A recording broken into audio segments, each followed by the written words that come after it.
Good morning, Mr. Chair. We are currently broadcasting, so we can start whenever you're ready. Good morning.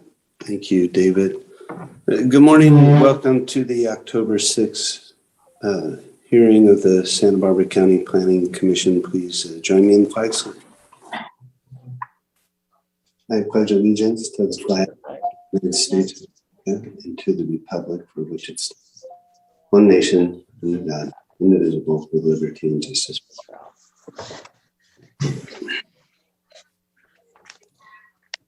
Okay, and Mr. Villalobos, could you move forward with items 2 and 3, please?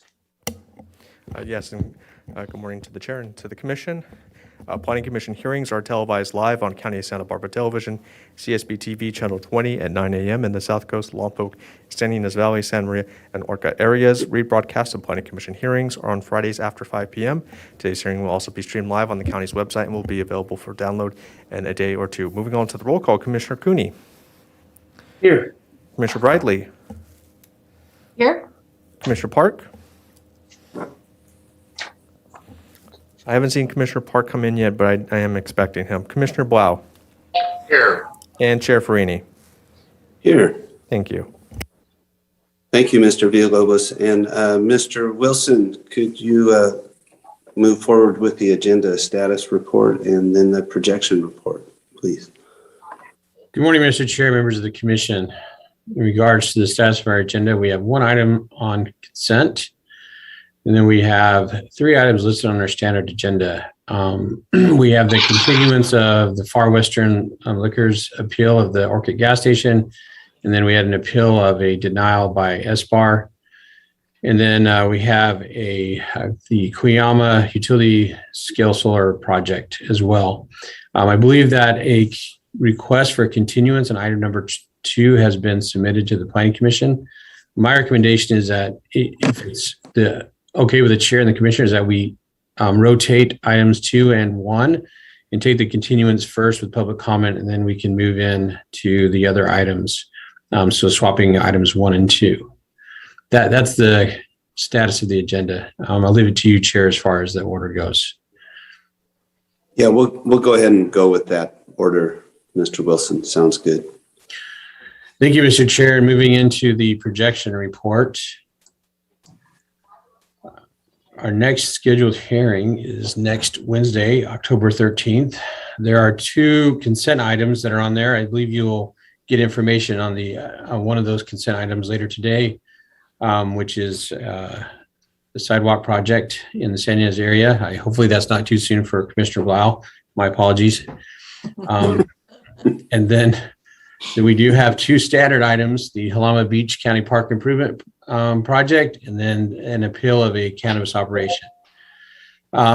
Because of the last minute adjustments to some of these items that left October 27th with no items on it, and we don't anticipate at this time to have anything, but we can pick up canceling that hearing next week, depending on how things go today, if the commission would like.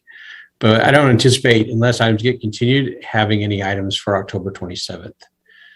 After that, we have November 3rd.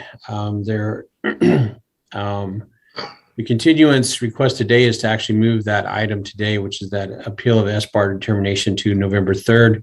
We continued ExxonMobil to November 3rd, and there were 2 other items projected for that date. An appeal of an ADU and a gym project on Hollister Avenue in the Goleta area. So November 3rd is looking a little busy for us. And then moving to November 10th, we have 1 item scheduled this time, which is another cannabis appeal. And then moving down to December 1st, more cannabis appeals on that. We have a residential project on Turnpike Road on December 1st. And then we have another tentative parcel map on that date. For December 1st and December 8th, we have 2 items, more cannabis appeals on that date, San Ynez and in the Carpinteria area. And we're already projecting more appeals to occur after the first of the year. We have one set out as far out as January 12th. So that is taking us to the end of 2021.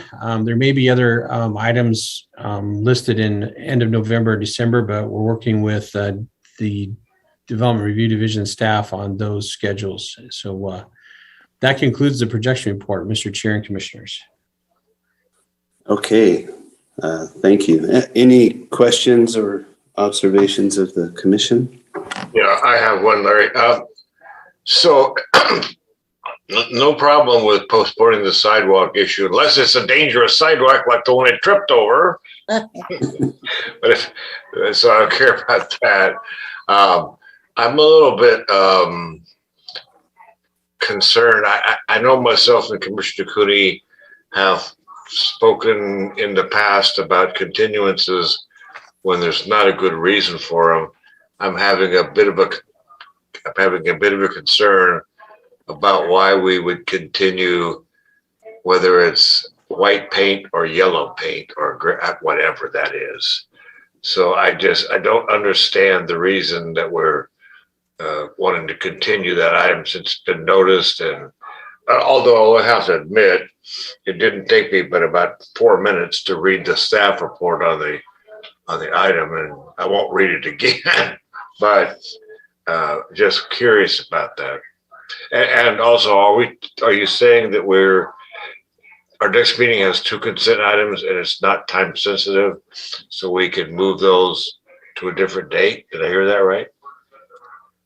Mr. Chair, Commissioners, actually on October 13th, both of those consent items are time sensitive. Due to we have they're government code consistency items, so we do have a shot clock running on both of those on October 13th. And then the one for today, same thing. We do have the time running on the consent item today. So that's hopefully that responds to your question. And then when we get to the request for continuance, we can discuss further the reasons for why they want to continue it. Okay, that's great. Thanks.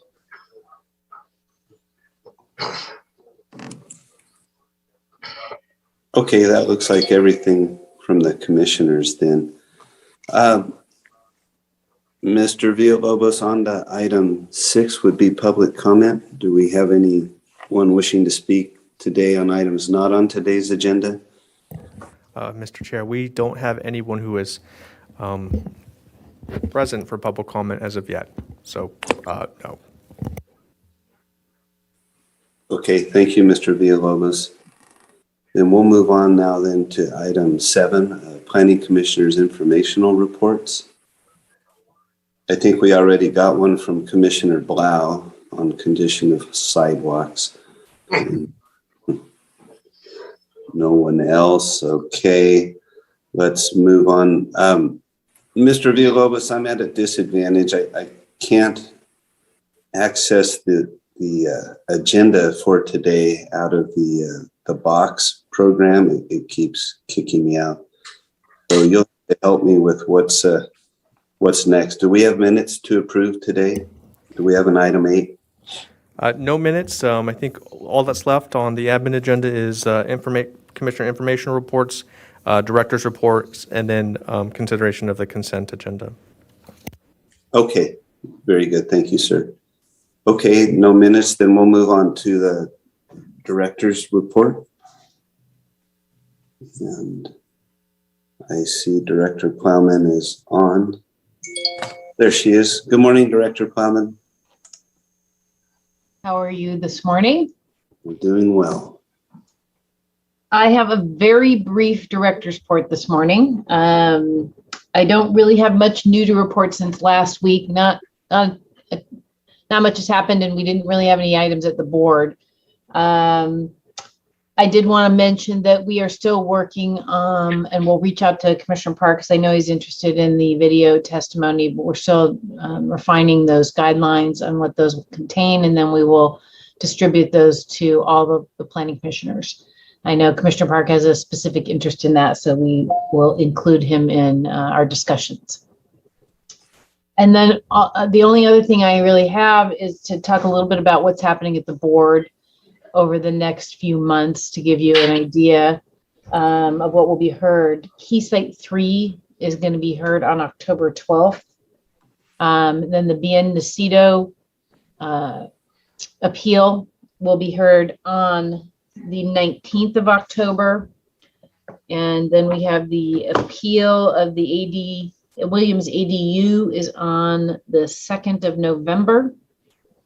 And then I think I mentioned this last week, but on November 9th, the Long Range Planning Division is going to be doing an update to the board on our progress on the safety element. And they've completed the first phase of that, which is the climate change vulnerability assessment. And so they'll be briefing the board on that. And if you have an interest, I recommend watching or taking a look at the board letter. OASIS will be going to the board on the 7th of December. And then we have the Santa Barbara Ranch.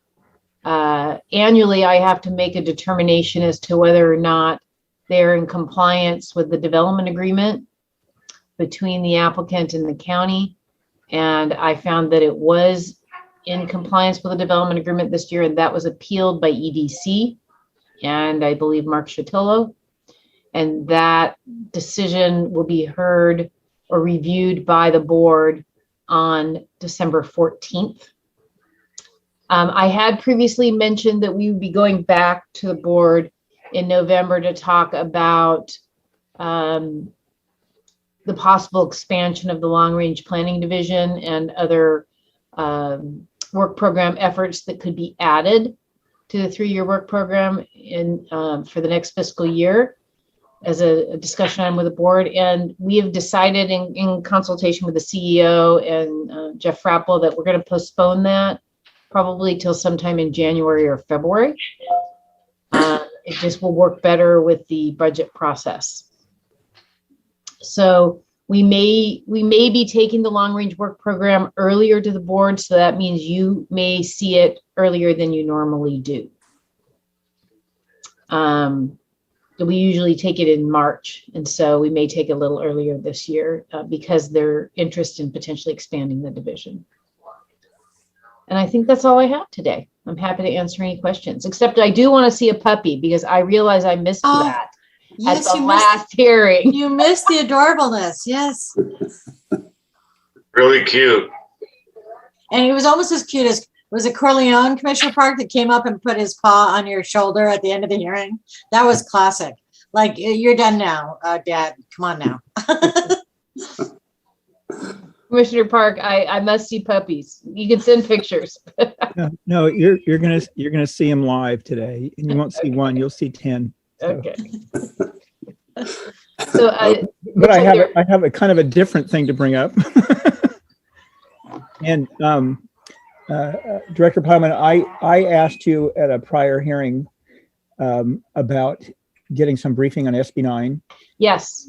And I'm going to ask you the same question that says more about me, not you. I think you had a good answer. I just forgot what it was. And so do you have in mind some kind of a briefing for us on SB 9 and when that would occur? I think the thing goes into effect January 1, so we probably ought to know something about it pretty soon. January 1, yes, Commissioner Park through the chair.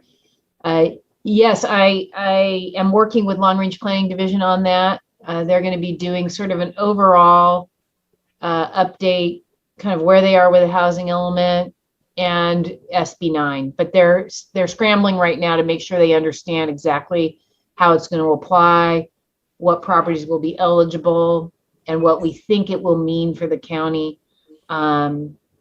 It's interesting. It's a little bit like SB 35 in that there are a number of things that will result in a property being excluded from that process, like if you have environmentally sensitive habitat or some other things like that.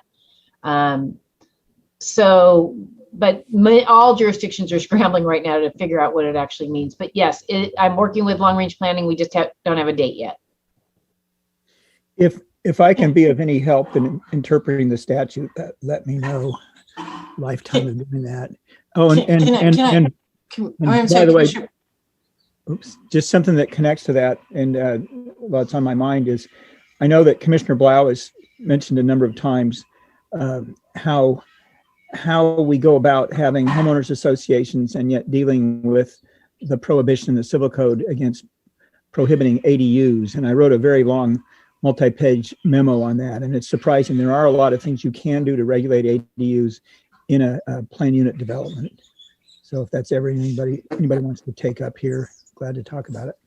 Okay, thank you. Sure. Okay. Mr. Chair, could I just add on something to what Commissioner Park just brought up about AB 9, or Senate Bill 9, right? AB 9.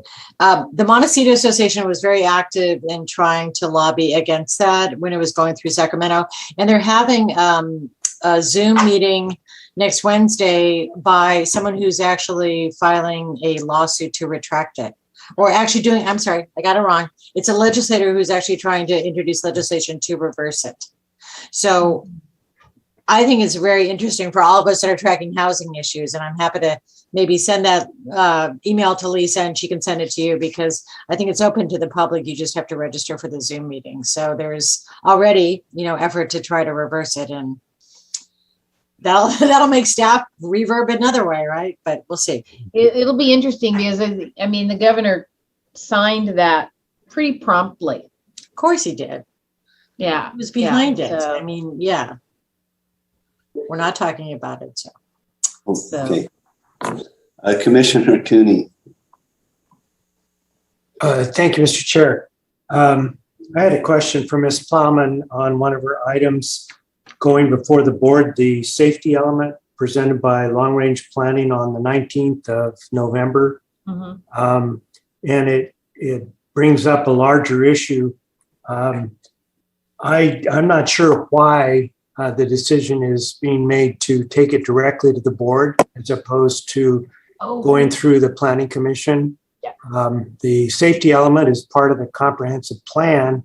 And I've always understood that the Planning Commission is intricately involved in the development of the comprehensive plan, making recommendations, and more than not educating the public on the changes.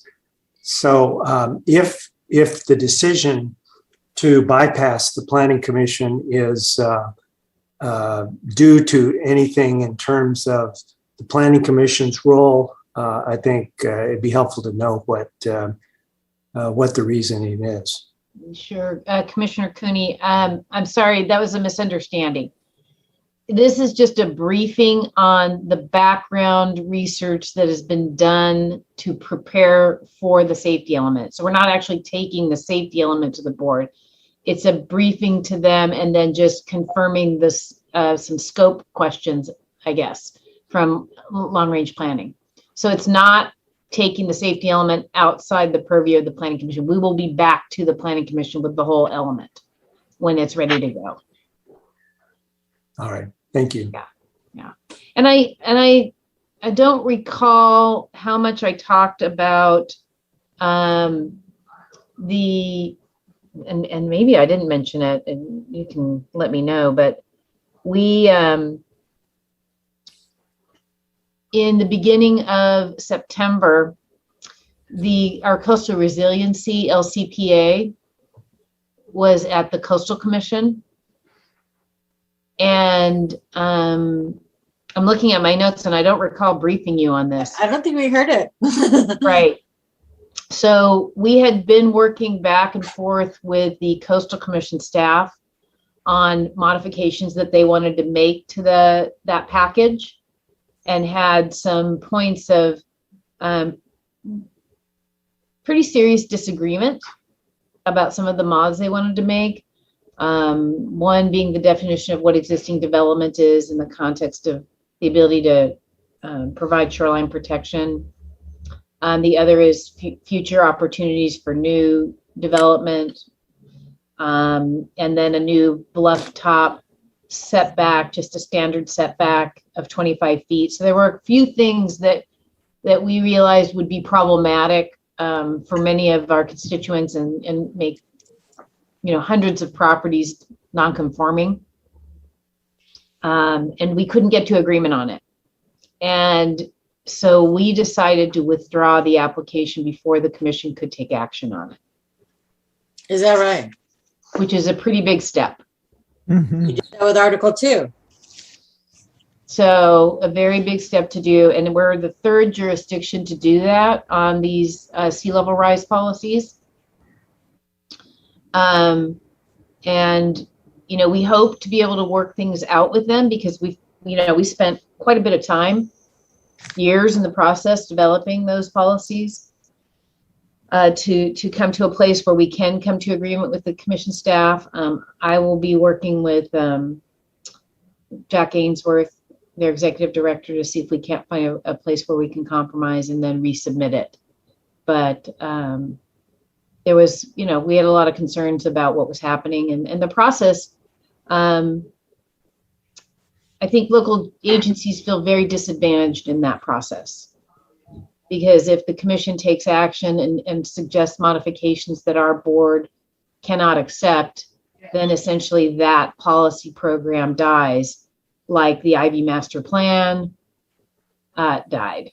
And there were hundreds and hundreds of thousands of dollars and years of investment in that plan, and it didn't go anywhere because of the disagreement with the commission. So it's tricky, and you know, we hope that over time, you know, that process can be reworked so it doesn't feel so one-sided. And I did make comments to that effect in the public comment period. I'm happy to answer any questions about that. Commissioner Park, do you have more questions? Yeah, this is really a fascinating topic. And I remember in 2018, we had one big ordinance after another. Our coastal resiliency ordinance was one of them. And then and as time has passed, I've felt it's even more and more important. So what happens to that ordinance now that our application's withdrawn? I mean, is it in effect, not in effect, or what happens? Yeah, Commissioner Park through the chair, it is not in effect. Whoa. Yeah, and we would like it to be. So we're going to continue to work through the system to see if we can't get to a place where we feel the board can accept the modifications that would be recommended by the commission. So we're going to keep working at it. Best of luck. That's very important stuff. It sure is. That's what we feel like too. Yeah. It's important for clarity for our constituents on, you know, how they rebuild, and we still have to do analysis now, you know, for sea level rise when people are remodeling or rebuilding along the coast, but it's important to get those policies in place. Well, you know, one follow-up question, because I'll tell you, I was very impressed at the time with how all our municipalities along the coast also put in a huge amount of effort and came up with some sometimes differing points of view, but really City of Carpinteria, Goleta, Santa Barbara, everybody really put time into this. And are they all in the same boat in terms of post-commission approval? Is it? We've been talking with other jurisdictions, and City of Goleta has not submitted theirs yet. So they're still working on it. City of Santa Barbara did part of their LCPA effort, and they ran into some of the same problems that we did, although accepted a mod that we didn't feel comfortable with regarding the definition of existing development. And then there are jurisdictions up and down the state that are in the same spot where we or will shortly be in the same spot where we were, like County of Santa Cruz, County of Marin, and a couple other jurisdictions that we've been coordinating with, County of Ventura, on sort of how to handle this. So there's a movement afoot among coastal jurisdictions to try and make sure that the commission isn't legislating jurisdiction by jurisdiction, or changing the Coastal Act is what I should say, jurisdiction by jurisdiction, without having the state make some determinations on some pretty important things. I think I'm getting a warning that this isn't on our agenda, and so we may want to kind of wrap up this conversation. Thank you, Ms. Richardson. I know it's an important topic, and so if there's a desire for a briefing, a larger briefing on it when I have more information after my future meetings, then I'm happy to come back. I think that would be a good idea. Seems like there is a lot of interest and it is important. So Yeah. if you could agendize that when you have a little more detail, that would be great. Commissioner Bradley, did you have? Yeah, maybe even on that light agenda for the 13th, because even if we don't have anything conclusive from the commission, we could continue the discussion. That would be great. I agree 100% with what Director Plowman just said from my own experience with the Coastal Commission. I had a really quick question on the director's report. The long range work program that you said was initially slated for December and now it's going to go back to March. Was that the one where you were hoping to add a couple of planners in long range planning? Was it also the effort that was going to try to spawn, or actually not spawn, but actually bring back into one mothership all of the community plans? At one point you talked about that going as a strategy. Was it that effort that is going from December to March? So, Commissioner Bradley, through the chair, what's going to the board would be, if we add another team to long-range planning, here are the types of projects and programs we could move forward with, because there is, it's a very lean team. We've got 2 teams, 2 supervisors, and so there's only so many programs they can work on in any given year. And there often a desire by the board to move more programs through the system. And so if that's what they want, then adding another team would be the way to get that. And they want to get a better understanding of what could be achieved, what kind of changes or improvements or programs the division could work on if they add another team. And so that's what that discussion will entail. And the topic that you raised is one of the items. Okay. All right. Thanks for that clarification. That's all I had. Sure. Okay, Director Plowman, anything further? No, thank you, sir. And I managed to suck up quite a bit of time, even though I had a very light report. So I'll let you move on. Always interesting, of course. Thank you. Sure. Okay, looks like now we can move on to item 9 would be the consent agenda for C1. We need to read that into the record.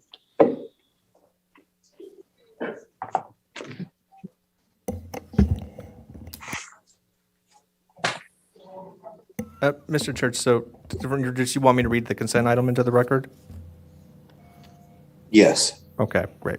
Thank you for the clarification. So the following is a hearing on the request of James Query, Real Property Division of the Santa Barbara County General Services Department, to consider case number 21 GOV 10, an application for determination that the project, which consists of the acquisition of a 0.45 acre property and an existing 19-bedroom residence for use as an emergency shelter, conforms to the County of Santa Barbara Comprehensive Plan pursuant to California Government Code Section 65402B. Okay, and did any commissioners see a need to pull this off of the consent agenda? Not. Commissioner Bradley, your hand just went up. Well, no, I don't. I think it should stay on there. I just wanted to thank staff because I had a couple of questions about it, and I know the urgency of these government code things is pretty crazy. So I just really appreciated staff's work on this quick one. Thank you. Okay, thank you. So, Mr. Villalobos, let's go ahead and hang on. Mr. Wilson. Mr. Chair, can we just call for a quick public comment on the consent item agenda? Yes, sir. Mr. Villalobos, do we have any public comment on this item? Mr. Chair, we did not have anyone sign up for public comment on this item. If anyone present would like to speak on it, just raise your hand and I'll call on you.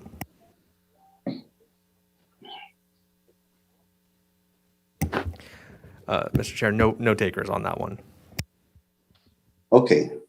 Could you do roll call vote, please?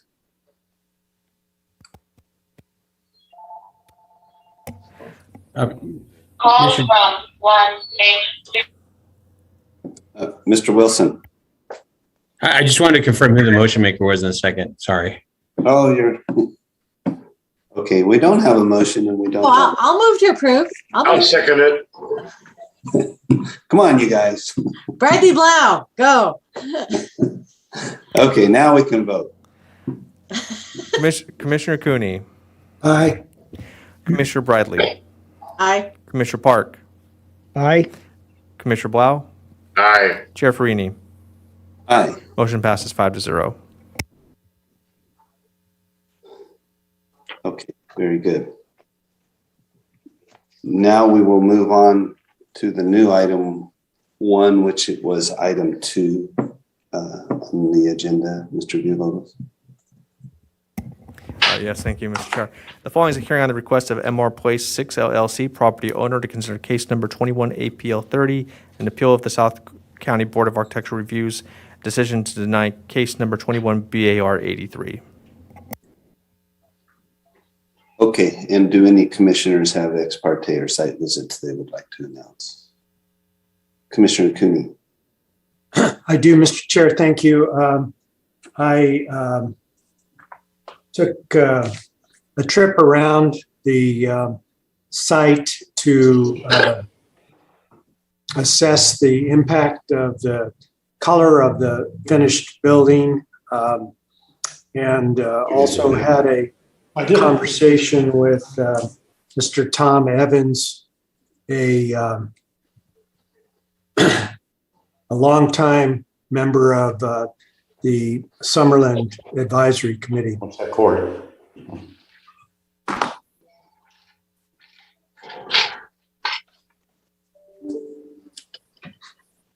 Okay, thank you, Commissioner Cooney. I don't see other hands raised on this item. So do we need public comment next on this? Well, Commissioner Black. yeah, I think we need to have, we need to know the reason for the continuance. I mean,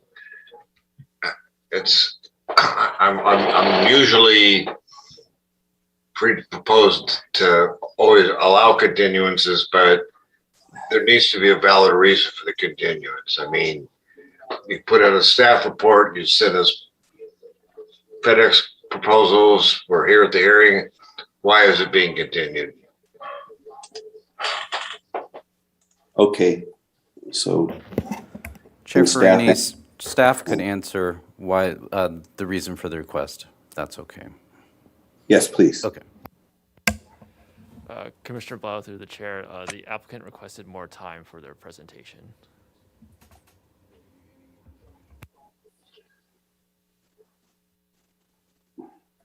So it appears the only request we have from the applicant is that they are not ready with their presentation and they need more time. So that is the basis of their request.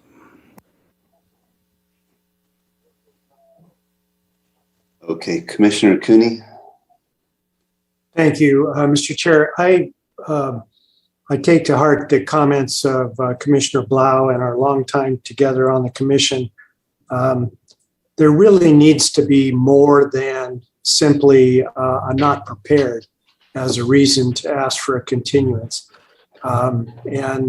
We do grant continuances for good cause.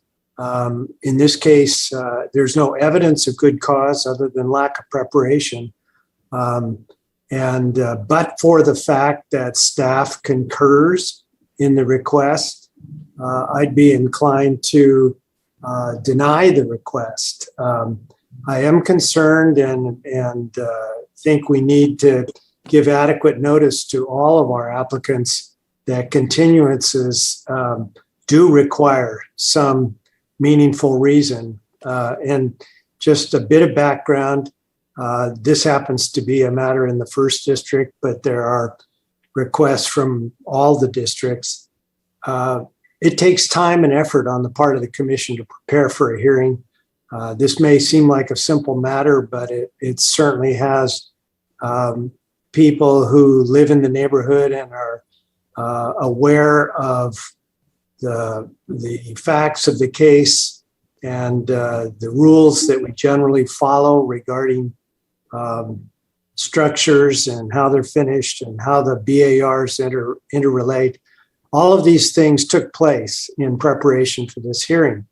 So that time will, to a certain degree, be valuable on the continuance date, but there is something that's lost too. Some of this work will have to be redone. So I would like, if my fellow commissioners agree, to send a message to staff and to future applicants that the continuances are capable of being denied, in which case it puts the applicant at a disadvantage today. And I don't particularly want that to happen. But in the future, I would certainly be prepared to move a denial, given the only reason is I need more time to prepare.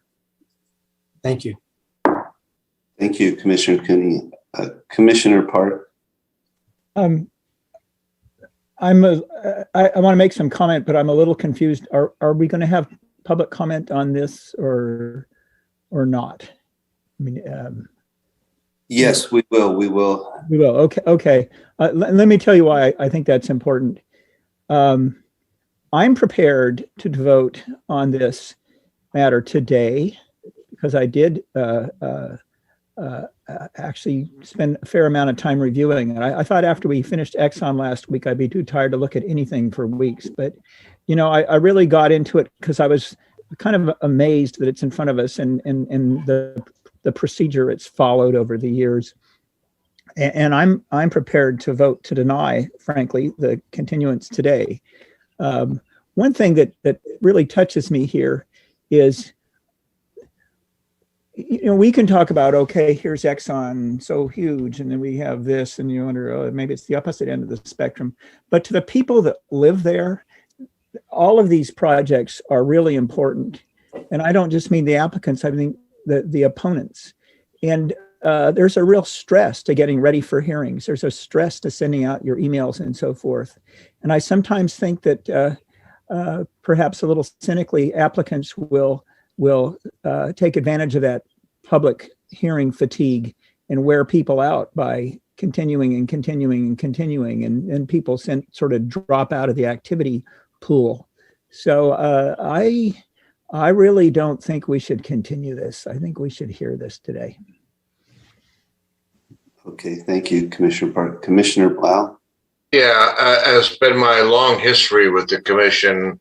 If Commissioner Cooney makes a motion to do a continuance, I'm not going to object to it, but I don't like it. And I would tell you that if he makes the decision not to make a motion to continue it and we hear the item, like Commissioner Park, I am prepared to vote on it today. This is one where I'm sorry, I'm not ready. It's not like this is a complex, big issue. It's like, okay, is it white or is it brown?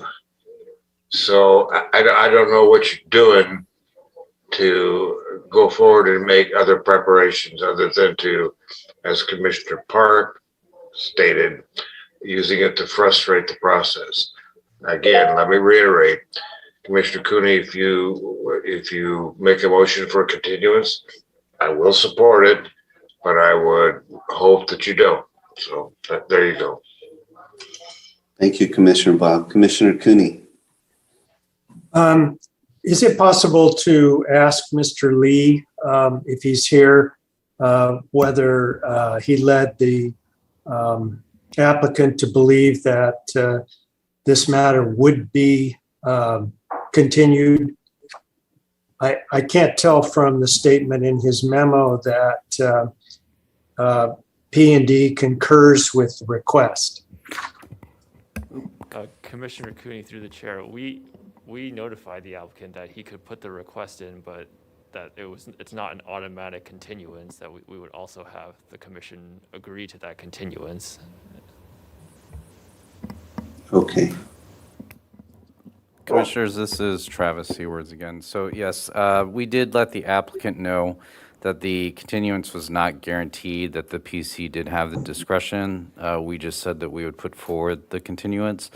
But staff is ready to present if that is the decision that the PC wants to make today. Okay. Commissioner Cooney, are we good now? I think I'm going back to days in court. It's appropriate, I think, to hear from the applicant as to the reason for the continuance. He may have nothing more to say than what staff has represented, but he may have something additional, and then we could make a decision on whether to grant the continuance or not. I agree. Want to make sure our commissioners are done, and then we have Mr. Pettit next, and then we will call on the applicant. Mr. Pettit. Thank you. Good morning, Chair and Commissioners. Before you hear from the applicant, I just wanted to provide the Commission some information. Your Commission Procedures Manual does address requests for continuance, and I just wanted to lay out what those standards in the Procedures Manual say. They say that a request for continuance should come 14 days before the hearing unless there is some unforeseen hardship, and that your Commission may grant a continuance requested by either the applicant or an affected party.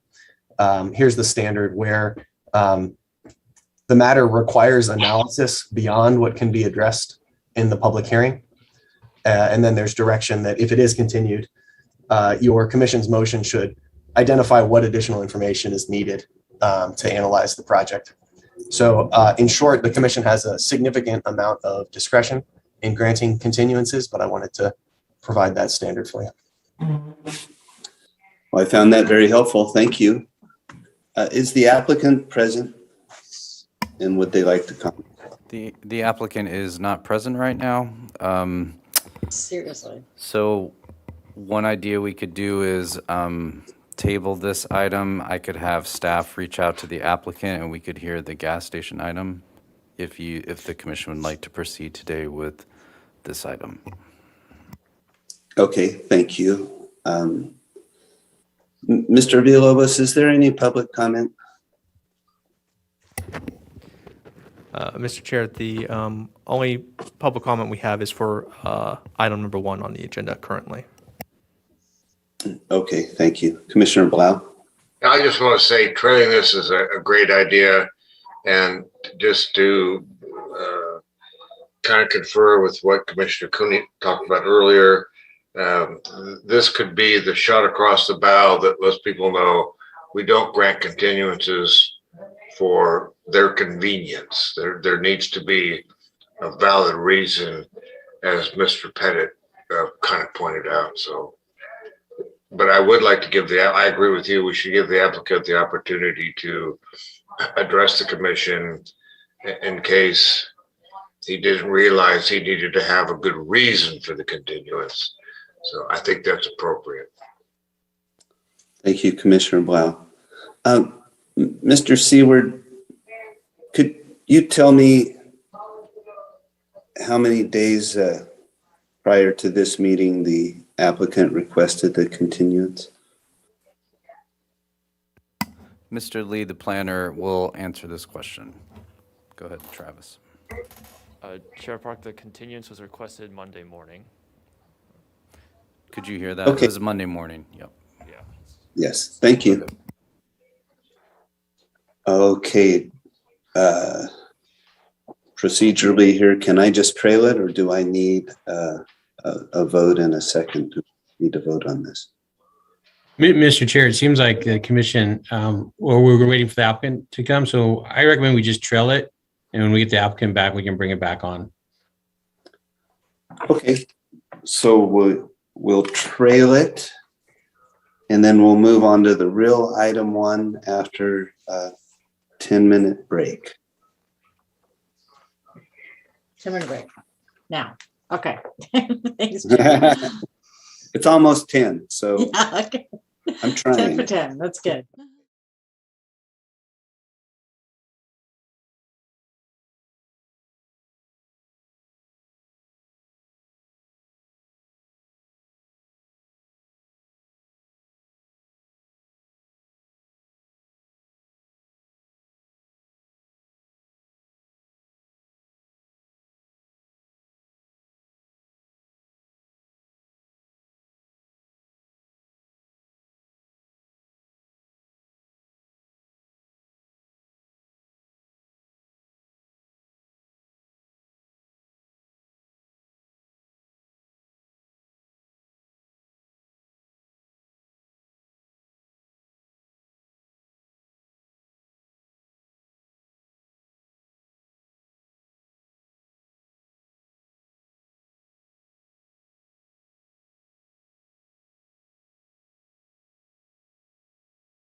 Chair Farini, we're back on whenever you're ready to begin. The representative for the Summerlin project is available, yeah, so we can move on to that item, or if you want to go on to the gas station item as well, or either one.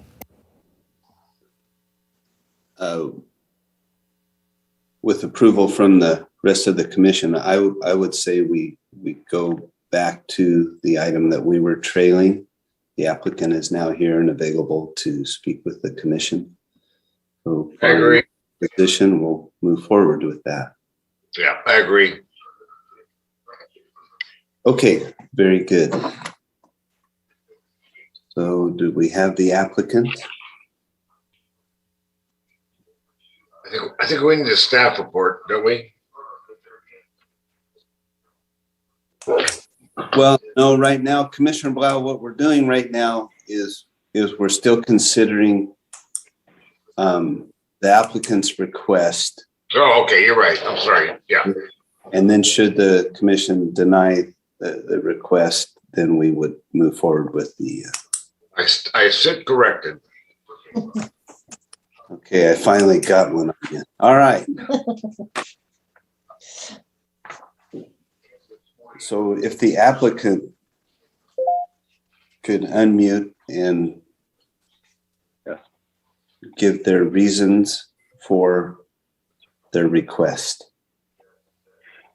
Yes, members of the commission, my name is Michael Stroh. I'm an architect with DMHA.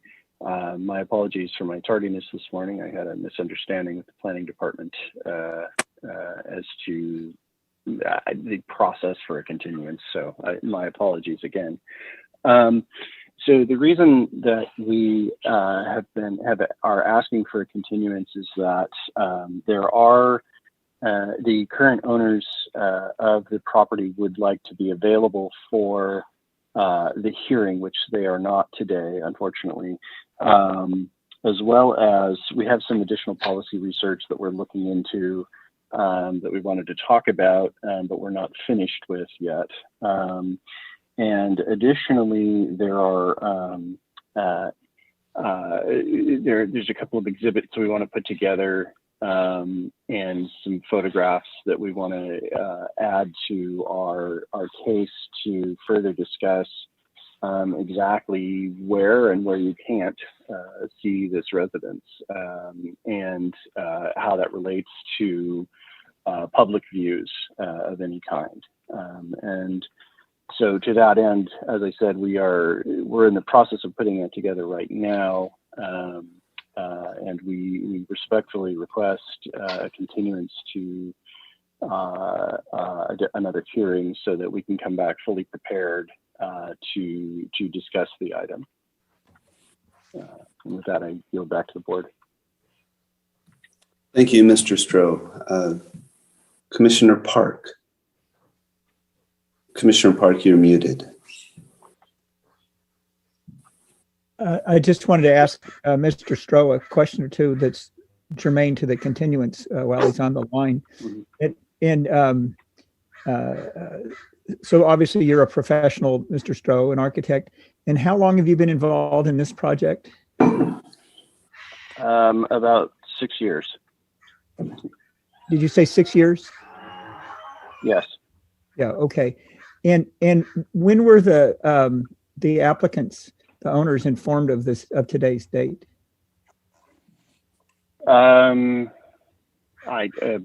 Whenever we were, which was about 3 weeks ago or so. They live between here and London, so they shuttle back and forth. So. Gotcha. Okay. Well, thank you, Mr. Stroh, for joining our call. Mm-hmm. Commissioner Blau. Yeah.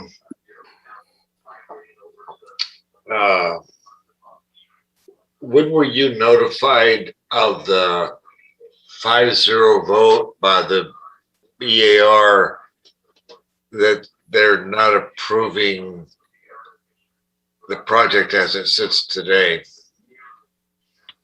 I believe the date was in June. June, July, August, September, now the 1st of October.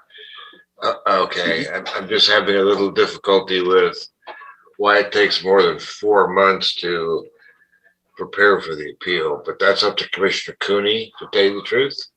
I just need to know when.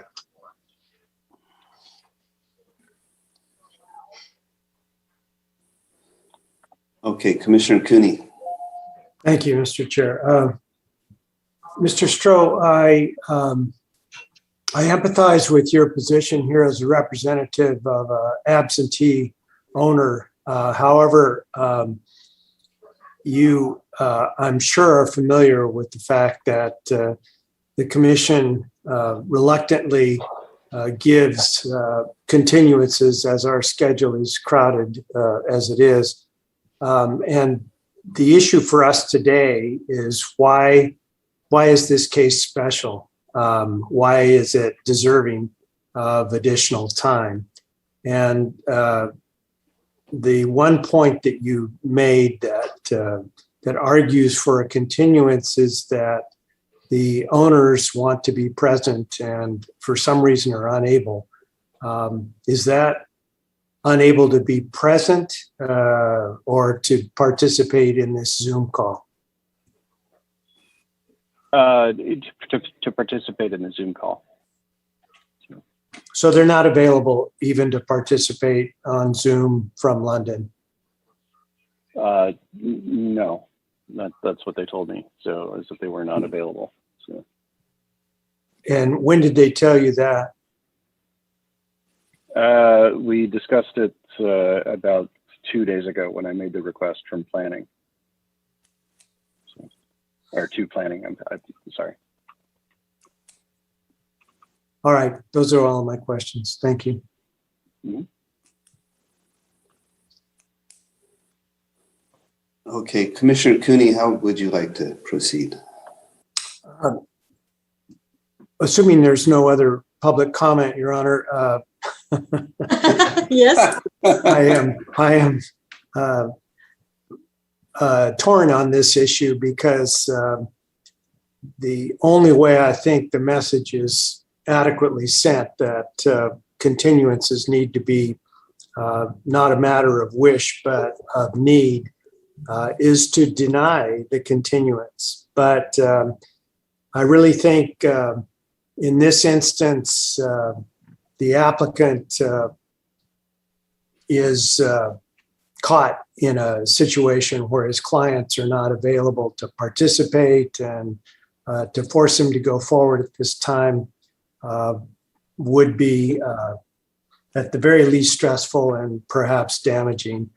I think we've had a good discussion on it, and so in view of that, I'd be inclined to grant this continuance request and make sure that Mr. Wilson and the planning staff knows that there needs to be not only advance notice far in excess of the 2 days here, but also good cause to support the continuance request. I'm not sure that good cause is present here, but I think there's sufficient reason to request the continuance and for us to grant it. So I'd be prepared to move in this case on the narrow grounds of the owners of the property not being present to continue this to the meeting of November 3, about 3 weeks away. Thank you, Commissioner Cooney. Commissioner Blau. Before I second it, which I will do in a minute, I would have a question for Mr. Stroll. What, other than the fact that it would be convenient for the owners to participate in the hearing, what are they going to provide the commission that you can't provide us this morning? Well, so they have not. They are relatively new owners of the property and are not did not participate in the process of the construction, the design, the construction, or any of the choices that were made subsequent to construction on the residents. And so they're kind of coming into this a little bit blindly, first of all. And secondly, we have some, they've made additional landscaping modifications to the house that further screen it and hide it and things like that. And we wanted the latest photography to go along with that. And in addition, after our BAR hearing, we were made aware of another house in the Summerland rural area that was granted by both the Summerland BAR and the Santa Barbara County SBAR approval during construction to be changed to a very, very white color. And it is a highly visible house that's substantially larger than this one. And so we're trying to figure out why there's a difference. And so, like I said, we're looking into some policy questions related to that and how that worked, so that we can again be more prepared in terms of our presentation for you. Mr. Stroll, that I understand that that you may need more time to do that, but I don't understand what difference it makes whether the owner is at this hearing or not. But again, as I said earlier, I'm going to support Commissioner Cooney's motion. I am going to second it, but I'm not sure the rest of the commission is agreeable, and I would wonder if Commissioner Cooney wants to withdraw his motion. But that being said, you have the second, Commissioner Cooney. Okay, Commissioner Park. I've been accused of being a disagreeable person all my adult life, and I'm not feeling very agreeable about this. I'm feeling that people that are new to the situation, probably new to the process, don't know anything much about the process at all, are kind of asking us to dance around at their request. And we have a professional who's been involved in this 6 years, knows this thing inside and out, could handle this in his sleep. And his clients clearly are going to have anything to contribute in this in any meaningful manner. And I've invested time, we've all invested time in this thing. We've invested a lot of public funds in this hearing. And I think it's a travesty to continue it. And finally, the particular points that Mr. Stroh ably brings up is things he'd like to address. That's all fine, and I want to hear anything you have to say. But it reminds me of a procedure in the court of law we call a demurrer, and Mr. Cooney is of course very familiar with that. And with a demurrer, it's basically a motion that we make that says, even if everything the other side alleges is absolutely true, and we take it as true, they still don't have a leg to stand on. Okay. And I'm not sure talking about how visible this is to the public and whether landscaping and all that has anything to do with the jurisdiction of the ABR or the BAR in this case, and the applicable law on color choices and so forth. I don't think it really does. So I know I sound old and cranky, and that's who I am, but I'm not going to support this continuance if there is such a motion for it. Sorry. Thank you, Commissioner Park. Well, maybe you need to hold the puppy for a little bit so you won't be so cranky. But more than one. Puppies. Yeah, 2 or 3. Get those puppies to Commissioner Park. But we'd have to wait for Director Plowman before you do that. I thought one of the last comments that Mr. Stroh made was that's the one that got me, is they feel that there's another home in there that's close to the same color, and for some reason they're very endeared to the color the home is as built. I find it a little bit offensive to say, oh, I'm in London and I'm too busy to get on a Zoom call. I mean, that makes me think it's not that important. But as far as kind of from a due process point, and if there is another home that has been approved, I would be interested in hearing more information about that. And if there is any, I'm not a lawyer and I'm not a judge. But I would like to hear more on that. And if it was to give them 3 weeks to do that, and Commissioner Cooney still wishes to do that, I would support his motion. Commissioner Bridley, any comments? No, not really. Okay, quick. Just I'm divided on it because I want to support the home commissioner, Commissioner Cooney, and I see that there's a reason to do this. I am equally offended that the clients can't get on a Zoom call, that they're multi-location, and this is quite a local subdivision. There was a lot of interest in this. It affects a lot of people that have grown up and actually made their whole life in that area. So having someone coming from out of town and kind of yanking our chain on the timing doesn't make me happy. However, what occurred to me during this discussion is that we're going to be facing this a lot because that's a lot of people who are moving to the county, from other parts of the world and state. So I'm still deciding how to vote. You go ahead and call the question. Thank you. Commissioner Cooney?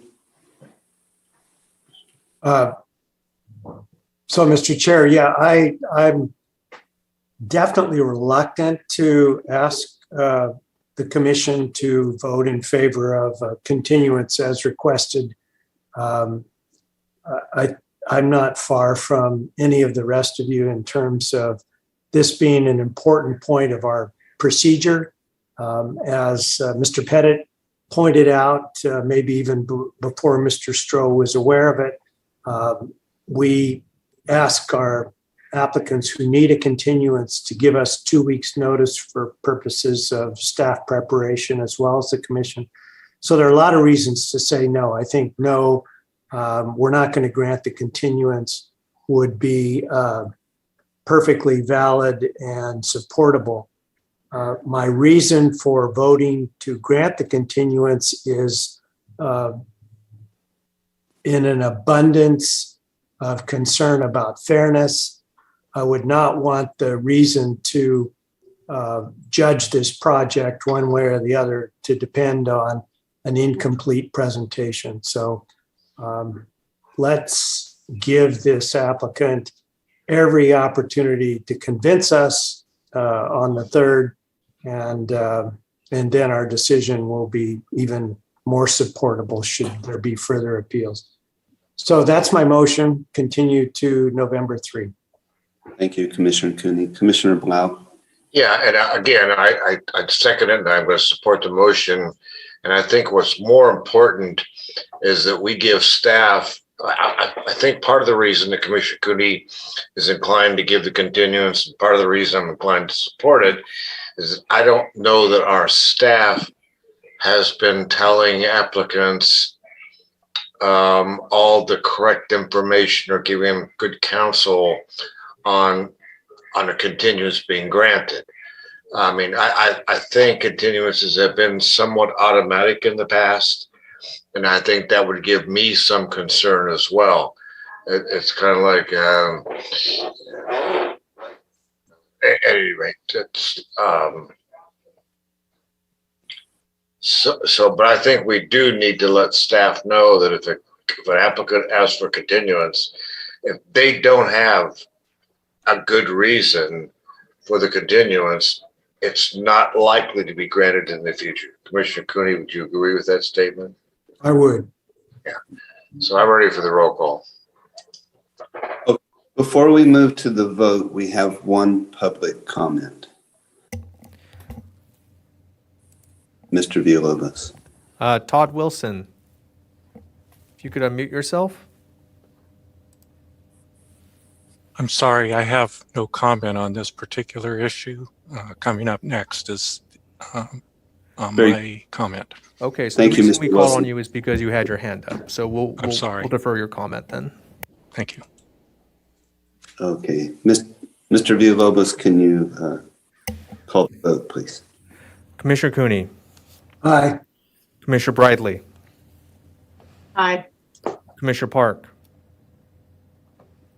I'm going to vote no for reasons already stated. Also, I have limited availability on November 3rd, and we already discussed at the last meeting.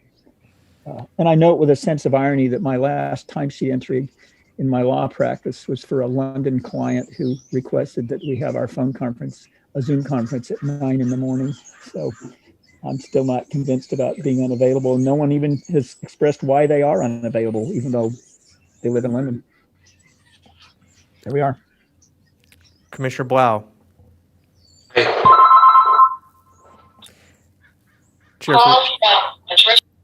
Chair Farini. Aye. Motion passes 4-1.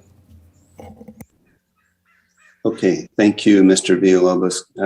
Now if we could move on to the Far Western Liquors agenda item. Thank you. The following is a hearing on the request of Far Western Liquor, Inc. and PR Investments, LLC to consider case numbers 21 APL 1 and 21 APL 2, appeals of the zoning administrator's approval of case number 18 CUP 1 and 18 DVP 1.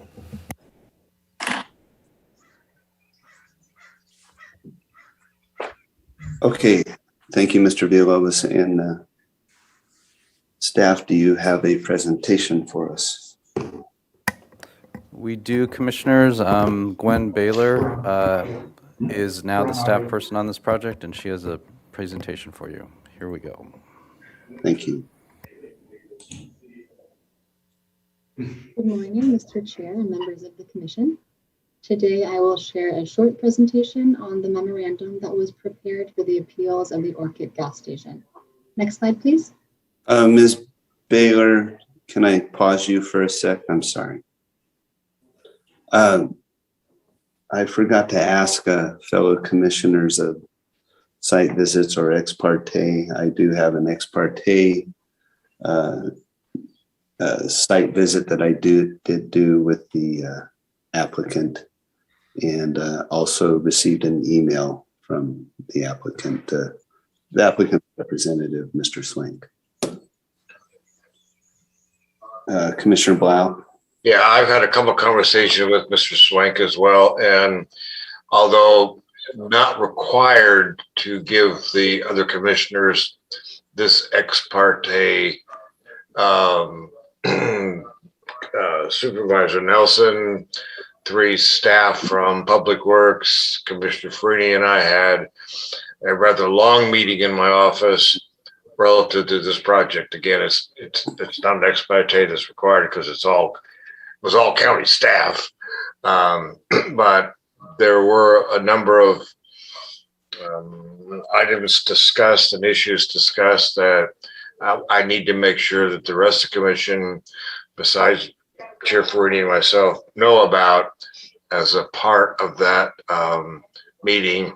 And if it doesn't come up in the current discussion, I will inform you of that when we get to that point.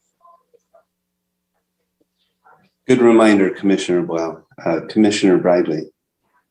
No ex parte communications, but when I was up in the North County for Farm Day, encouraged to attend by our esteemed chair, I drove this road another 4 times. I was just crazy driving up there in the North County. So that's all. I just did a couple more site visits on my own just to get a sense of that intersection. That's all. And that was about 2 weeks ago. Thanks. Okay, thank you. Okay, not seeing any other hands up. We'll move back to Ms. Baylor's presentation. Thank you, Mr. Chair. I think we can start with the next slide. On July 28th, the Commission continued the project to allow additional time for the Department of Public Works to identify potential changes to the Lakeview Road intersection. On September 2nd, Roads Division staff discussed the Lakeview Road and Orchid Road intersection with District 4 staff. No immediate improvements to the intersection were identified, and there are no additional modifications to the project regarding the Lakeview Road intersection. The Roads Division will continue to pursue intersection improvements in consultation with District 4, Caltrans, and the City of Santa Maria. As discussed in the staff report dated July 20th, the right-of-way changes proposed by the project are consistent with the comprehensive plan, including the Orchid Community Plan. The Roads Division reviewed the project and the traffic and circulation study and advised that Lakeview Road will continue to function adequately. Next slide, please. As described in the staff report and during the July 28th hearing, undergrounding of utilities is required for development plans, and the County Review Authority may grant relief if the undergrounding is impractical or unduly burdensome. On July 28th, the Commission requested that the applicant provide additional details on the cost estimate to underground the utilities for this project. The applicant will be able to speak to the cost and feasibility of undergrounding the utilities during their presentation today. Next slide, please. Staff recommends that you deny the appeals, make the required findings for approval included in attachment A to the staff report, dated July 20th, 2021, adopt the MMD and mitigation monitoring program contained in the conditions of approval, included as attachment B to the staff report, and grant de novo approval of the project, subject to conditions. Next slide, please. P&D staff, Roads Division staff, and the applicant are available to answer any of your questions. Thank you. Thank you, Ms. Baylor. Commissioner Bradley? Oh, Commissioner Blau, you're muted. Ms. Meyer, I know that Mr. Swank provided a number of documents that indicate that either Caltrans or the utility companies are making it impossible to underground those utilities because they're not going to allow them. Have you had a chance to review those documents and those conditions by Caltrans and the utility companies? Commissioner Blau, through the chair, yes, I have had a chance to review the correspondence with the utility companies, and I would like to hear what Roads Division staff has to say on that correspondence and on that topic. Okay, well, I think before we hear from the applicant, I mean, it's up to the chair, but at some point I need to have some confirmation from staff that, I mean, we can't force Caltrans to do anything. They're not a pleasant, operation to deal with. And it's probably the same is true of the other utilities. They seem to be somewhat independent. So if you want to wait till Mr. Swank makes this presentation, Chair Farini, that's great. But I need to hear from staff if they either agree or disagree that the applicant has to do the underground. Oh, okay, Commissioner Blau, I thought the way we would proceed with this is we would let Mr. Swank's team introduce that information in, and then Mr. Robertson is here at this meeting. We would bring him in after the commission had asked their questions of the applicant. Is that That's great. I just wanted to prepare staff that I need them to address that issue at some point in time. You pick the time. Okay, very good. Thank you. Mr. Wilson, point of order here. There's no more questions from the commissioners, and I don't have my cheat sheet. Do we pull up the appellant first or the applicant? Mr. Chair, thank you. Our next would be to hear from the appellants, and then we'd go to the applicants. Okay, thank you, Mr. Wilson. Okay, Mr. Martinez, are you speaking for the appellants? Yes, good morning, everyone. Yes. Good morning, welcome. I guess in regards to, this is my one and only opportunity to speak to in regards to what's being addressed here. I would say, and first in regards to the underground situation of boring underground Highway 135, I read through what was attached and provided to me, but in regards to the emails from Urban Planning Concepts, and I would say when something's begun with a negative aspect of saying, let's not do this, it will always come out with a conclusion of let's not do this. From Mr. Tetley's September 23rd, 2021 email, he says, for the county's benefit, could you please state that their proposal for that new pole wouldn't work and why? So all these efforts in regards to the underground situation has been based upon that statewide. But what's been ignored here is that this is not the first time that this has been done. This was done by my client, PR Investments, and it was also done by Jerry Schmidt. So I would also inquire as to if there's been any investigation, if this has been done in the past, how many times has it been done in the past with Caltrans permission? I would also state that in the last presentation that I did before this board, there was an indication that when I was making a comment that within my appeal, that there is a changing of the designation of Lakeview Road. And that designation was changed only simply for the benefit of the applicant. The comment that was made is that that was just a, that wasn't anything that was taken into consideration in granting the application, and that it was just something that was looked to. But I wanted to make sure that this board knows that when I looked at the final mitigated negative declaration on page 38, it specifically addresses that the Orchid Community Plan states the projects will be inconsistent if estimated traffic volumes will exceed the roadway design capacity on secondary roads. According to the OCP, Lakeview Road is a secondary roadway which is designated to carry 10,500 average daily trips and currently estimated to carry approximately 10,300. The supplemental analysis uses this clarification design to capacity as the basis for the impacts analysis regarding operations of Lakeview Road.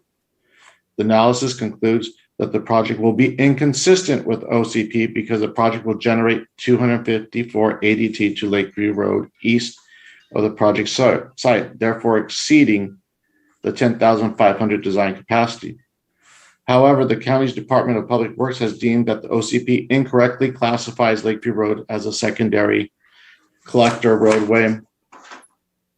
So that is the basis of which I was pointing to, is which there cannot be a situation where simply the OCP, where the Public Works Department says, no, we're going to change this. There is a procedure to be followed in regards to that, and that procedure has not been followed. It's just simply a unilateral decision made without public comment, made without public participation, and made incorrectly in regards to what the law provides. I would also state that it wasn't just simply that was a notation within this report, but it was also included within the county staff report dated December 4, 2020 at page A9, where it says, we're going to change it. So that I wanted to make sure that in last appearance I made here, it was said, no, that was just something that was just looked to, wasn't even addressed. It was addressed. It is a basis for this application, and it should be not denied. Those are my two comments in regards to what I anticipate being said here. I don't know if I'll be provided another opportunity, but I wanted to make those comments. Thank you. Mr. Martinez. Yes. Yeah, while I have you there, you will have time for a rebuttal. Thank you. Okay. I'll mute myself. Okay. Very good. Commissioner Blau, your hand's up. Do you have questions for Mr. Martinez? No. Okay.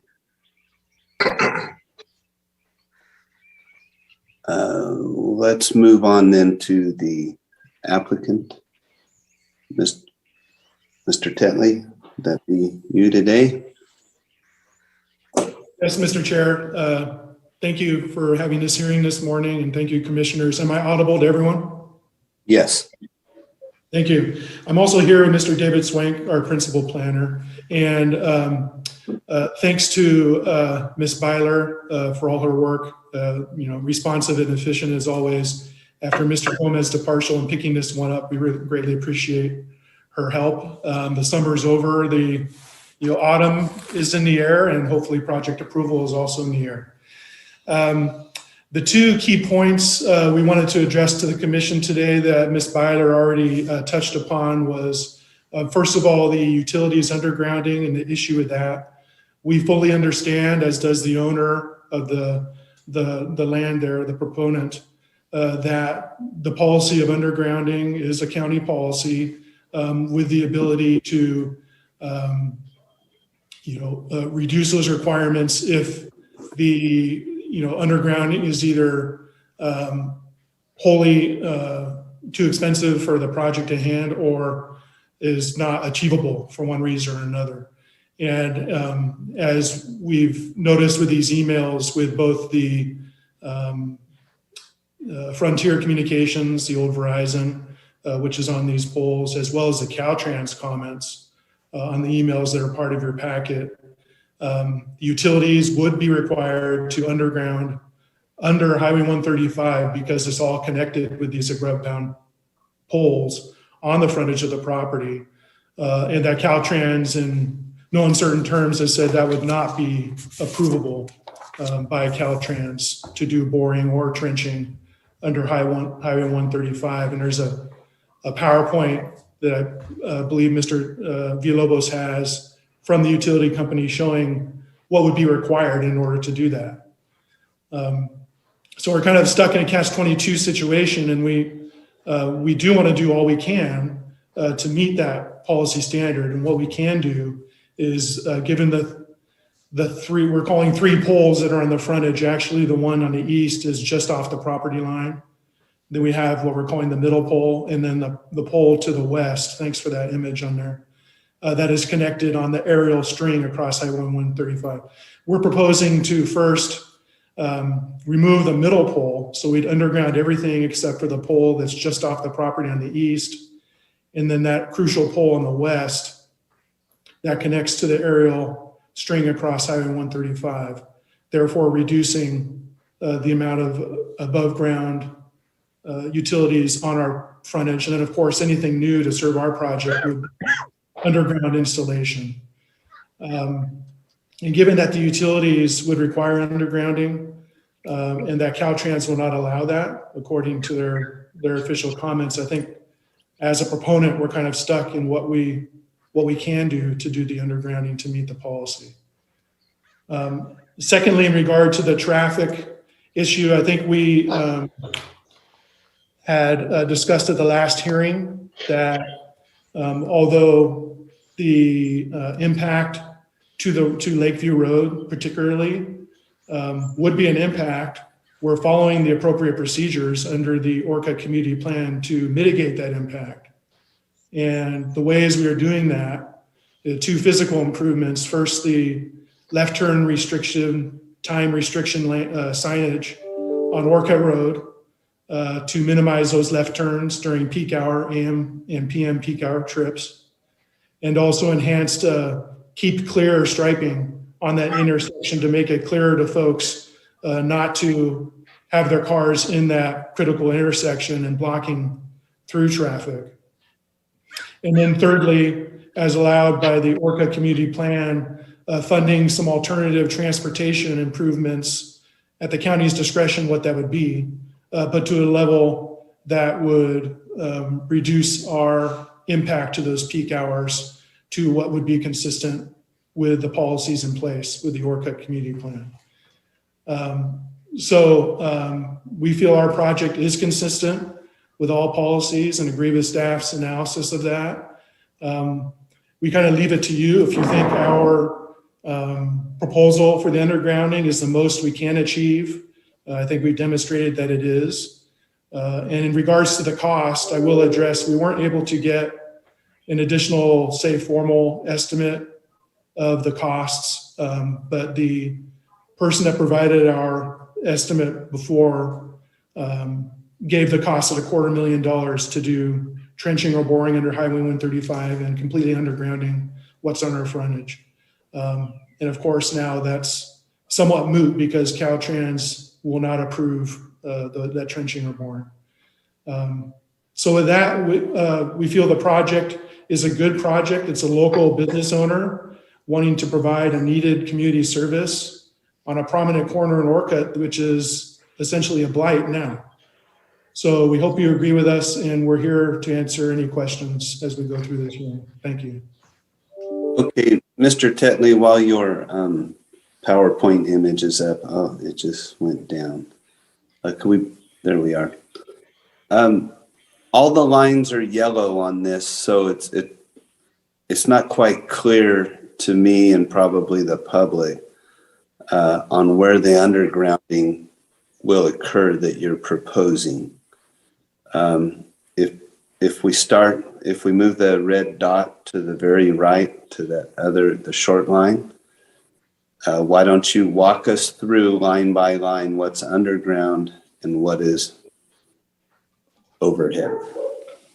Yeah, so with the exception of the 2 yellow arrows, which are just to reflect to the label about the 500-foot 2 to 4 inch conduits, everything in yellow is new proposed underground utilities that would be adequate for Frontier Communications.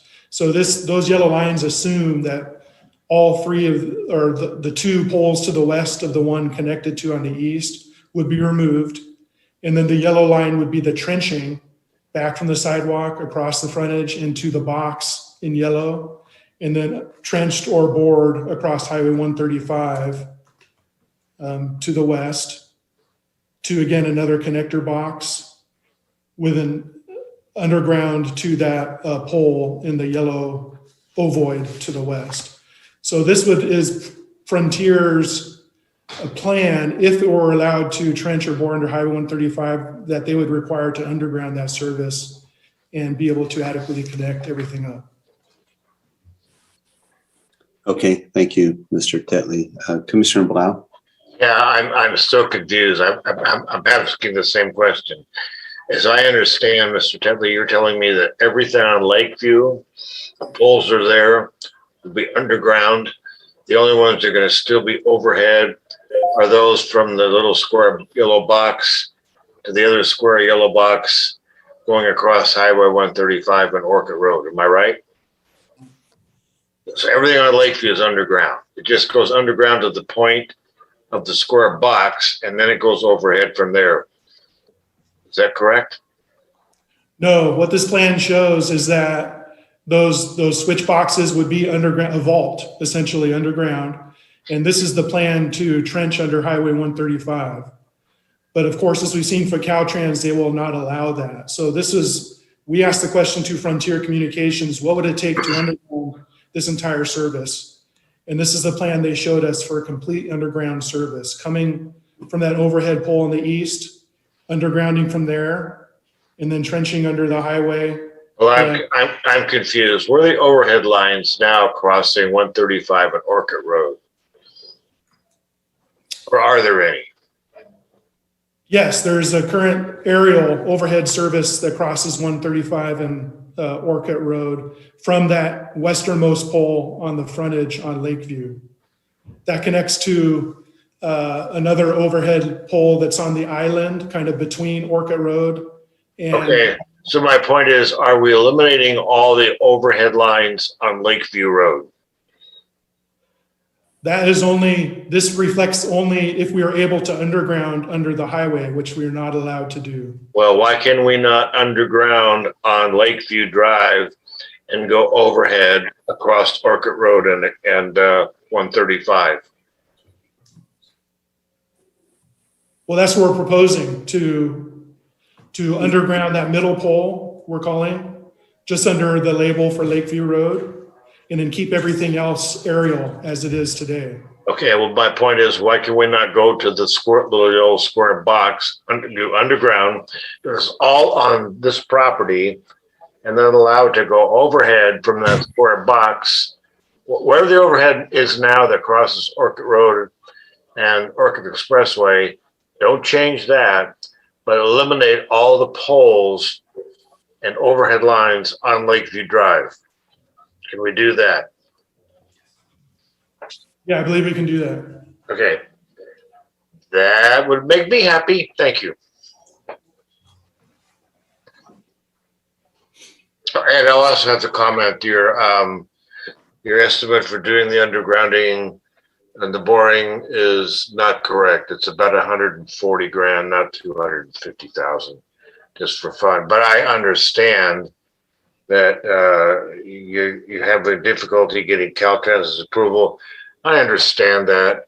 Not about 3 blocks from there, I did a little project, and I've got some right-of-way in the front of my office buildings, and it had 3 ugly almost dead trees and garbage and so forth. And I was, wanted to landscape it, take the trees out. They said, "Oh no, we have to get my permission. You have to make an application. It's going to take 6 months." Thank God my tractor accidentally ran over the trees and killed them. And my superintendent didn't understand that I had to wait for Caltrans before I did the re-landscaping. So it was kind of nice. Guy comes out and said, "Hey, what happened?" I said, "Oh, I'm sorry." I said, "What do you think?" He said, "Looks great. Thank you. Bye." And just quickly on the cost, you're right, Commissioner Blau, about the 140,000. That was the component for trenching and or boring under the highway.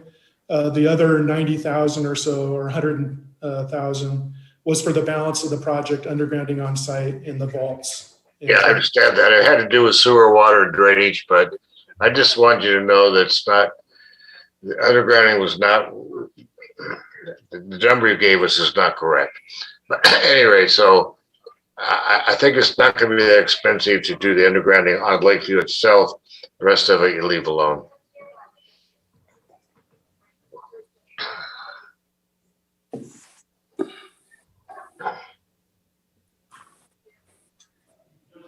Okay, no further questions from the commissioners? Don't see any. Okay, Mr. Tetley, are you complete there? Yes, thank you. We're here for any additional questions. Okay, Ms. Baylor, do you have any comments for the applicant's presentation? Mr. Chair, members of the commission. Yeah, I did just want to weigh in on a couple items responding to the appellant's comments.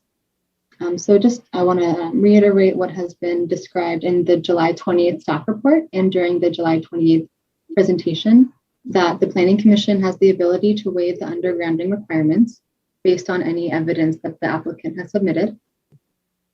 And the second thing I want to acknowledge is that, as discussed in the staff report and during the previous presentation, the project is consistent with all circulation policies in the Orchid Community Plan, including circulation policy 03, referenced by Mr. Martinez. And consistency with this policy is achieved by mitigations, including modifications to the striping, new signage, and the payment of fees that contribute to the alternative transportation projects in the Orchid area. And fees for this project are estimated to be approximately $50,000. I hope that helps clarify some points. That was helpful. Ms. Baylor, are you clear on where the undergrounding will occur in the project? Can you show me what your plan is, what you're expecting? Commissioners, this is Travis Stewarts. I'm actually running the PowerPoint, so I'll try to interpret what I think is the proposal. I believe, can everyone see the red dot? I think they're proposing to underground all of this stuff on the property, the yellow line and that they're arguing to underground this is cost prohibitive or too difficult, or Caltrans is saying that they would not support it. So I think that they're saying that they would only underground on the Lakeview frontage. But Mr. Tetley, could you confirm, or we might want to ask for confirmation, but that is my understanding. Well, let me weigh in if I could. I don't care what the understanding is. That's what the condition needs to be. So if the condition doesn't read that as the staff has prepared it, need to modify that condition, because I think that needs to be done. And it's not, I don't want it loose. I mean, I get that those are ugly power poles in there. And this is an opportunity to clean it up, make it look nice, and comply with county policies. So tell me that that's the condition, the way it reads, that portion is got to be undergrounded. I get you can't underground across Orchid Road and Highway 35 because you got to get Caltrans permission. And that's probably not going to happen. Unfortunately, they have more control than the county does. So confirm that for me or tell me I'm wrong. Thank you, Commissioner Blau. I'll work with Ms. Baylor. We might want to need to take a break just so we can confirm. I believe the condition is written requires full undergrounding because that is the board requirement. So if you were to modify or slightly modify, if the PC wants to support that, then we'd probably have to modify the condition. But I would need to work with staff to make sure. Okay, that sounds great. What I'm concerned with is I don't want to see a condition that is they have to underground underneath 135 when they can't do it. That would be like, I've had that situation where you give them a condition that it's not possible to comply with. Commissioner Blau, completely understood. So I think it's once your commission gives us direction, we would be able to modify the condition. Thank you. Okay, very good. Thank you. Mr. Villalobos, do we have any public comment? Thank you, Mr. Chair. We do have 2 speakers.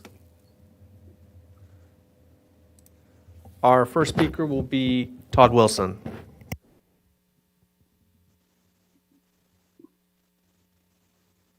Mr. Chairman and Commissioners, thank you for allowing me to speak. I call to oppose the Orchid gas station development and recommend this appeal be upheld. This proposed development plan has a useful life of probably between 20 and 50 years. Consistency and neighborhood compatibility issues are long-term, not just today. A prior gas station was scraped and leaky tanks remediated at the same location, and land use clearly was not sustainable. Once again, Planning and Development recommended approval of a seriously flawed and controversial development plan. My objections to the plan relate to hazardous traffic plan, waiver of the underground utility mandates, and the NEGDEC decision to not study water usage. Traffic mitigation adds to existing chaos and is not adequate. It's fair to say everyone agrees this Lakeview, Orchid Road, Highway 135 intersection is dangerous. In my opinion, it's flat out chaotic. Neighbors, Caltrans, commissioners, environmental studies have all identified that this is a problem intersection. On June 4th, 2019, Board of Supervisors approved a Santa Barbara County Local Road Safety Plan by U.S. Department of Transportation. It listed this Lakeview Orchid Road intersection as one of a handful of high-risk intersections in the Orchid and Santa Barbara County. In that plan, it lists 18 crashes and 6 injuries and fatalities. I know neighbors who have actually said that they've seen people die at this intersection. The junior high is right down the street. How could this development plan possibly be approved? The appellant and community have been unnecessarily burdened by this deeply flawed plan approval. Please don't put the community unnecessarily at risk. And I recommend supporting the appellant's position. Thank you so much. Thank you, Mr. Wilson. Our next speaker will be Paul Allis. Hello, my name is Paul Allis. Thank you for allowing me to speak today. First off, I haven't heard this yet, but I went to the office yesterday and spoke to staff, and we sent, there's been 10 additional letters that I'm hoping that Gwen will yet ask you guys to accept. I turned in a letter myself, so I think Mr. Wilson did a fantastic job, but I'm going to go along and try it myself. So, again, this corner was once a gas station, and just because it was a gas station does not simply mean it should return a gas station. I witnessed the cleaning of the site, the tons of new soil that had to be trucked in. How to just do it again. Recently, our reconfirmed Governor Newsom said that beginning 2035, the zero emission goals will no longer permit gasoline cars and passenger trucks to be sold in the state. So we are 13 years away from that. There are multiple gas stations in the area. There's a gas station, another Chevron that's less than three-quarters of a mile away, right down Lakeview Road. And there's gas stations north and west. The community is not inconvenienced by a lack of gas stations. I also want to just say that, again, back to Public Works, I take exception to the traffic engineer now changing the designation of the Lakeview from a secondary road to a primary road. There are signs on the road right now that say no vehicle greater than 14,000 pounds. A 53-foot tractor trailer weighs 80,000 pounds. I live on the backside, so the back of my house comes up to Lakeview, and I can feel the vibration in the road when an 80,000 pound truck travels down Lakeview.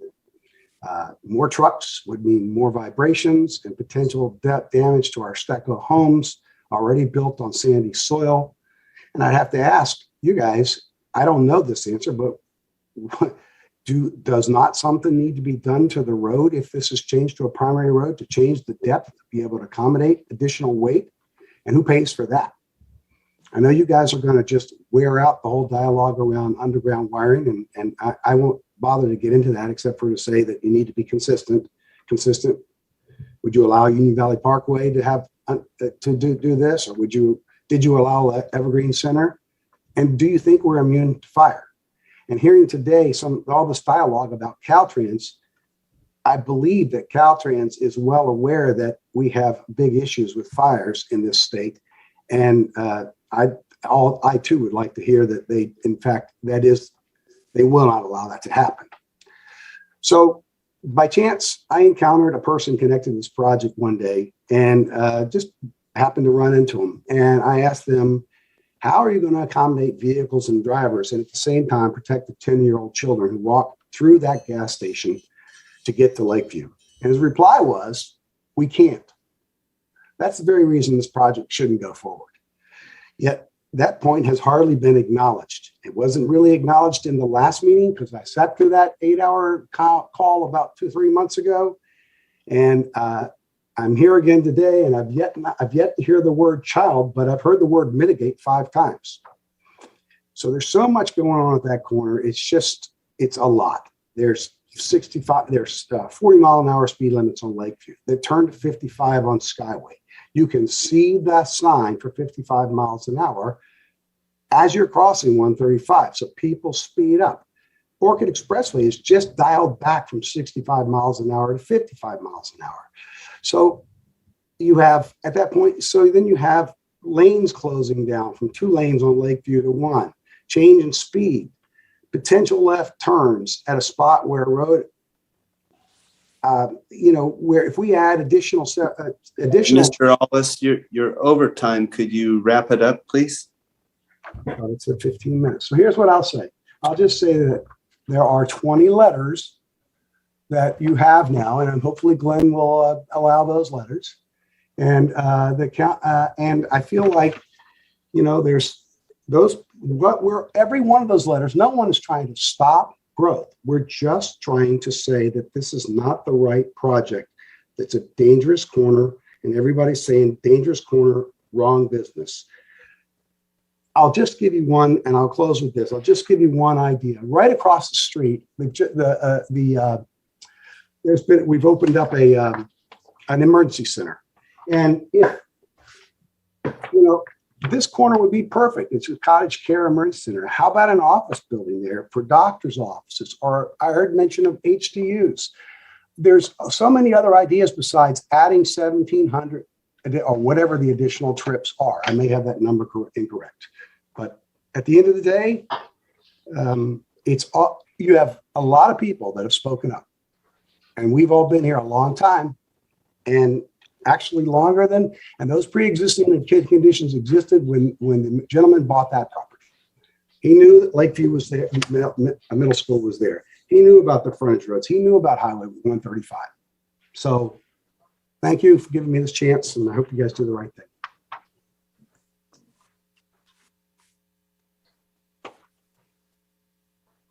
Okay, Mr. Villalobos, I think that's the last of our public speakers. Mr. Chair, yes, that is correct. Okay, thank you. Does staff have anything they'd like to say? Mr. Chair, members of the commission, yes, I have a few points that I want to clarify in response to public comment. Thank you. I'll start by acknowledging that a mitigated negative declaration that analyzed the project pursuant to the California Environmental Quality Act was circulated in July and August of 2019 for 30 days. And the MND identifies mitigation measures that will ensure impacts will be less significant. And those mitigation measures are specifically related to aesthetics, air quality, fire protection, geologic processes, hazardous materials, noise, transportation, and water resources. The fire department reviewed the project closely and has required conditions for the project related to fire protection and hazardous materials. The roads division has also closely reviewed the project and has imposed conditions, and these conditions are all incorporated into attachment B of the staff report. And the noticing document for this hearing includes the email address for David Villalobos and states that comment letters should be submitted to David. And all comment letters have been forwarded to appropriate staff, and the comment letters are included in the record for today's hearing. Thank you. Thank you, Ms. Bailey. Okay, let's go back now to the appellant for rebuttal, Mr. Martinez. Thank you, Mr. Chair.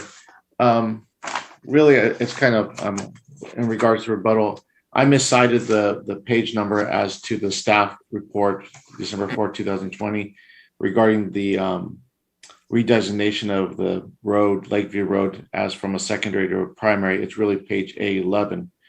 Now, I know that staff has made indications that there's been mitigations to address this situation, but the way those mitigations are actually arrived at is by first recognizing that they're saying, however, this is verbatim, however, the Department of Public Works has reviewed the document and determined that the OCP misclassifies Lakeview Road as a secondary road when it should be designated as a primary road, period.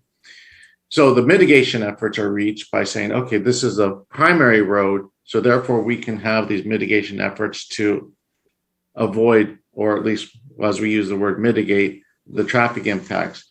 But if it remains as a secondary road, those mitigation efforts don't work. I've reviewed the document, and maybe somebody can correct me in saying where, when it's a secondary road, you can do these mitigation efforts. I'm just not finding it. I could be wrong. It's been happened before, but I believe that's the way I'm reading how these mitigation efforts are being addressed for that primary, by just not taking into consideration that this remains and is a secondary road. Thank you.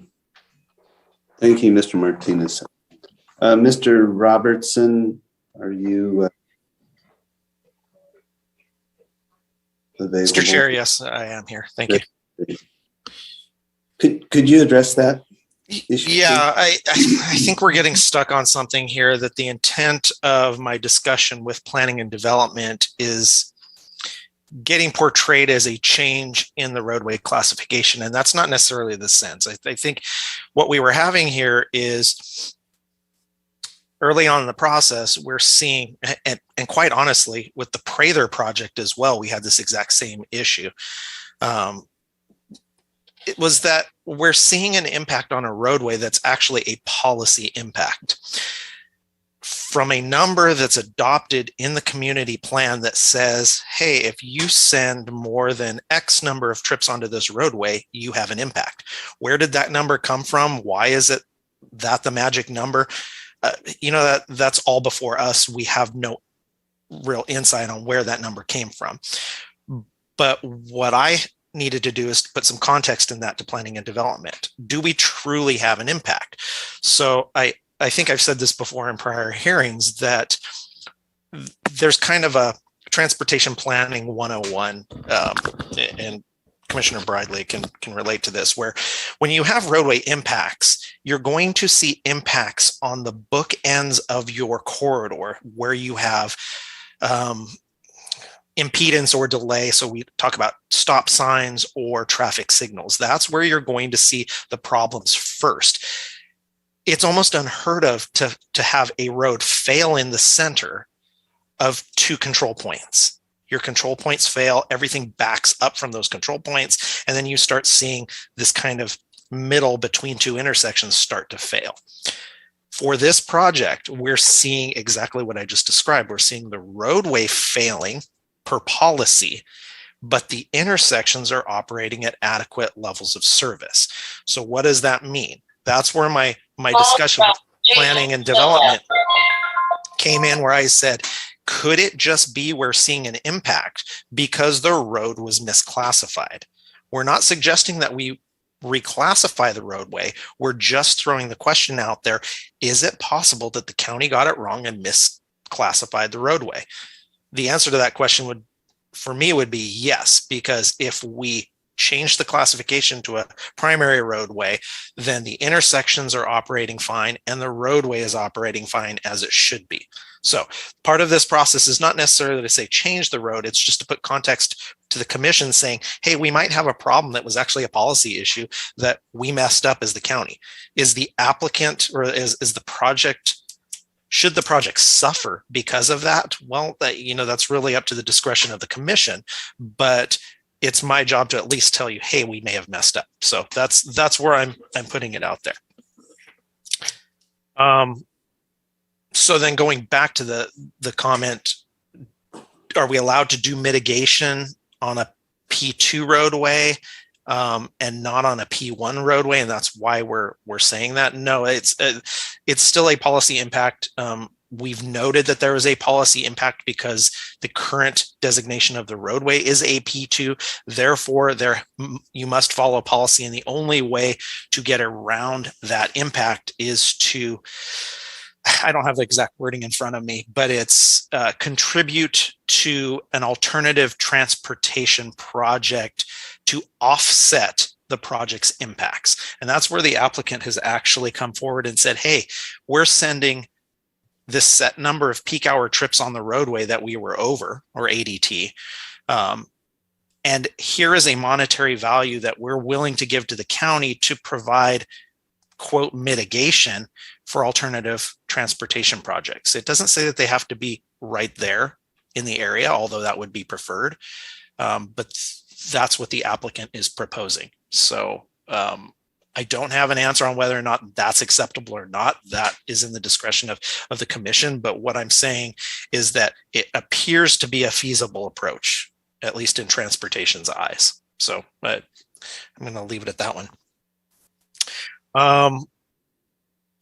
I do have some comments on the undergrounding. I don't know if that is something you want me to touch on now, but I have a few comments on that. Please go ahead. Okay. So here's where I'm going to probably shock a few people. I'm actually not going to disagree partially with Mr. Martinez on his comment where he said, if you throw out a negative approach or this kind of set conclusion, that you get a set answer. Here's some of my frustrations with what was done with the undergrounding, but I'm going to get out up front that I'm not necessarily going to disagree with the conclusions of what the applicant came up with. There are a few things that kind of bother me. Issue number one is that Mr. Tetley and Mr. Swank are extremely smart guys. They know exactly what the county looks for. And very rarely do we accept email chains from utility companies as something that is set in stone.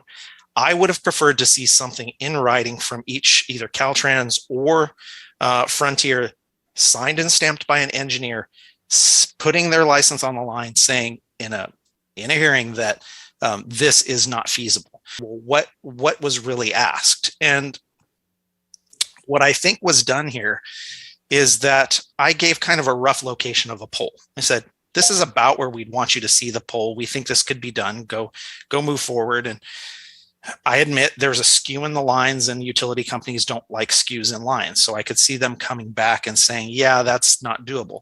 But what I have a problem with is that's kind of where it stopped. There was no conversation with Public Works or the utility company or Caltrans all together to say, hey, this is our intent. We would like to only underground to the western side of Orchid Frontage Road. What can we do? Where is the property line? Where could we place a pole that allows us to achieve the goal that the commission is looking for? That was kind of all left out. And so I think they just ran with Public Works wants us to put a pole exactly right here, and this is why we can't do it. And that doesn't pass muster with me. I don't like that. I feel it's a little shady. Again, I don't know if the outcome was going to be the same answer, but what I can say is there was definitely not inclusion of Public Works in the process to clarify what we were looking to do. So, rant over. I don't know what's going to happen, whether or not they can or cannot do it, but I don't think there was necessarily an attempt to try to make it work. What else do I have here? I think that's all I have, unless you have specific questions. Okay, yeah, stand by, Mr. Robertson. I'm pretty sure Commissioner Blau has some questions for you. Yeah, first question is Mr. Martinez talked about the fact that we changed the Orchid Road from a secondary to a primary. Is that not something that's done by Public Works? That's not something that happens at a public hearing. Am I correct? Mr. Chair, Commissioner Blau, again, I don't know why we keep getting stuck on this. There was no change to the roadway classification. You're absolutely right. It requires a CERC element update, and it would require a community plan update. Correct me if I'm wrong, Mr. Wilson, but I believe that's exactly what would be required. We're not proposing this as part of the project. Again, as all I said was that it appears that there's something wrong with our adopted policies that's causing an impact when we shouldn't have one. Okay, well, my concern is my experience is it's usually Public Works, your department, that tells me at what level I have to deal with the roadway. It's like, okay. But the other thing I'm going to ask you is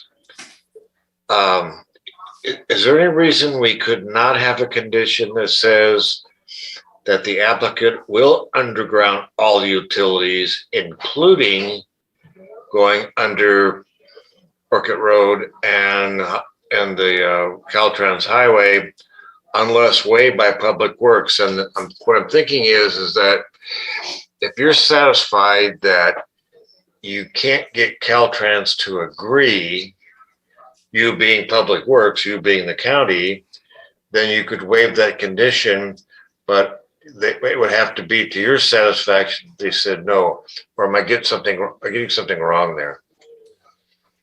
Mr. Chair, Commissioner Blau. So the way the resolution reads is it says they must underground all poles along their project frontage.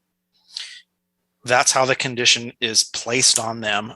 If they need to reset a pole, or if that pole is reset at a property line, that's fine. That's the intent. Public Works understands that. There are also times where we've had applicants set a pole within the right of way, which would be the case here, opposite the project, because technically our right of way is still touching their project frontage. So there is some flexibility.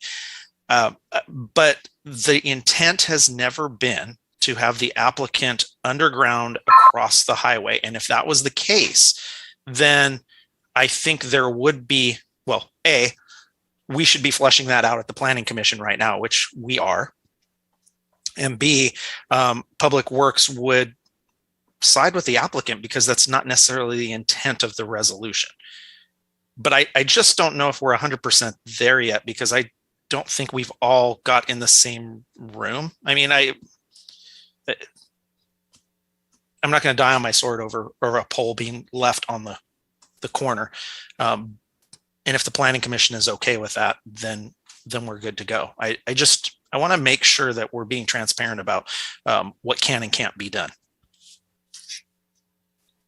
And to go back to your question, it's not the resolution doesn't say to the satisfaction of Public Works.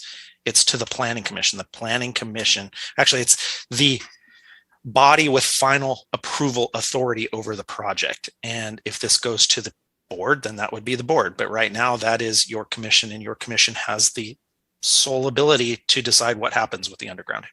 Okay, and I appreciate that. My problem with that is that it doesn't look like it's totally in our control. You've got issues with Caltrans, you've got issues with the two utility companies, you've got issues with Public Works. I don't know that we can sit back here and create the condition. And the last thing I want to do is create a condition that they can't comply with. We have competing entities that can say yes or no. If there's, I don't know how to get around that. I mean, I don't want to stall their project until we get definitive answers from Caltrans or from, you know, the telephone company or the cable company. But I think there is a desire on the part of the commission and the county to get things put underground as much as possible.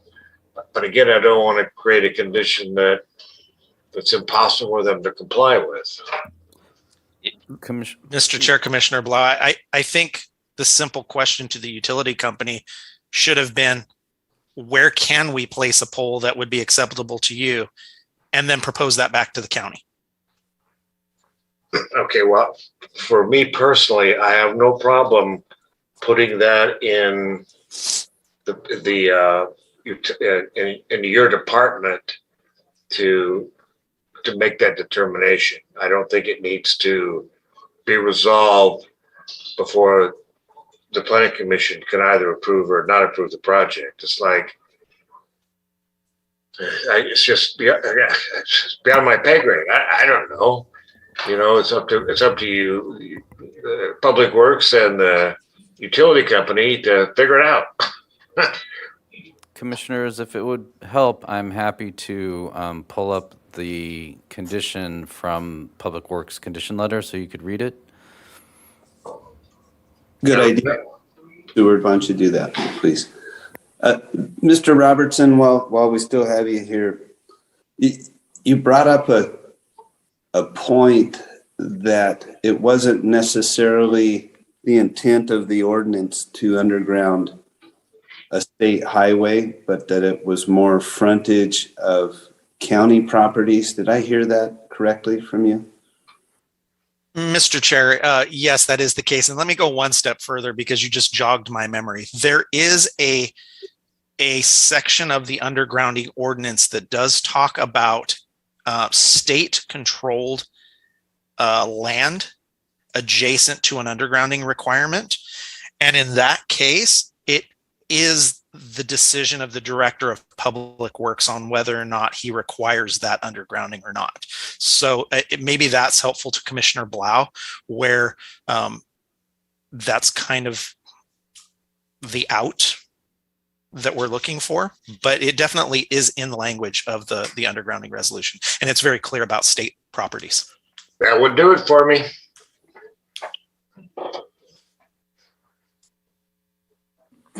Okay, Mr. Seward. Yes, Commissioners, are you able to see the condition as written by Public Works on your screen?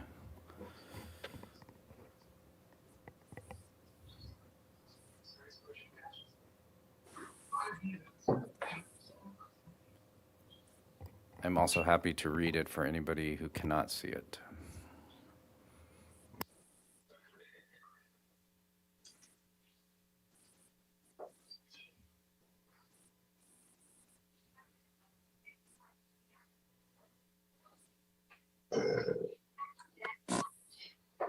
Mr. Seward or Ms. Baylor, so my question would go back to staff.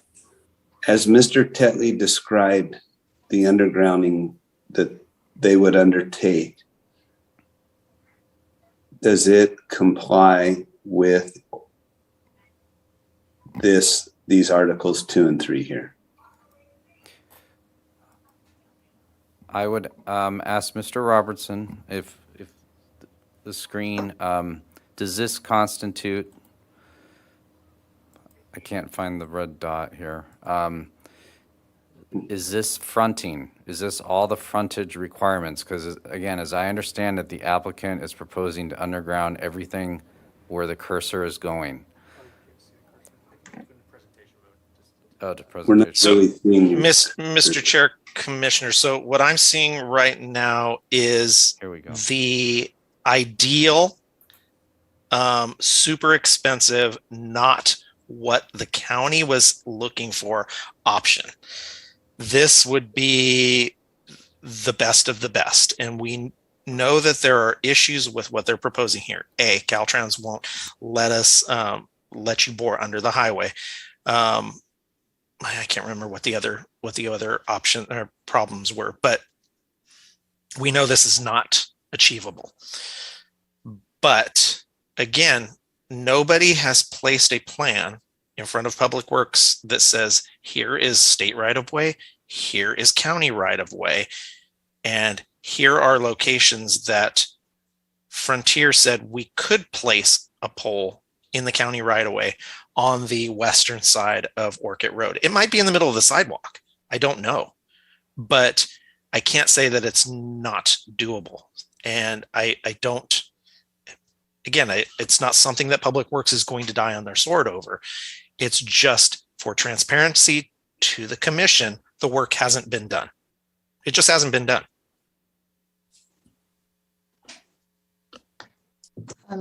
Commissioner Bradley. Yeah, I'm just, Mr. Robertson came in after I think Mr. Swank had been going over this. I just want to make sure that Mr. Robertson understands that what the applicant is suggesting is from the box where the red cursor is now north and then east to just cover really that frontage on Lakeview Road so that hopefully that's in county right of way. That's what the applicant is proposing to underground now. And there is an existing pole in the middle, right below the Lakeview Road label, right? So when I first looked at this exhibit, I was a little confused too. I think Mr. Swank just pointed out that the line across 135 or Orchid Expressway is not possible. So that's not what he's proposing. It would really just be along the corner radius and eastward to the end of the property on Lakeview. Mr. Chair, It Commissioner seems like it would Bradley. comply with your condition, right? No, so what the applicant is proposing, what you're seeing there on the yellow lines is not being proposed. That is what would need to be done to satisfy Frontier for undergrounding. What the applicant is proposing is to leave the pole at the corner and leave aerial lines from the corner all the way across the highway still.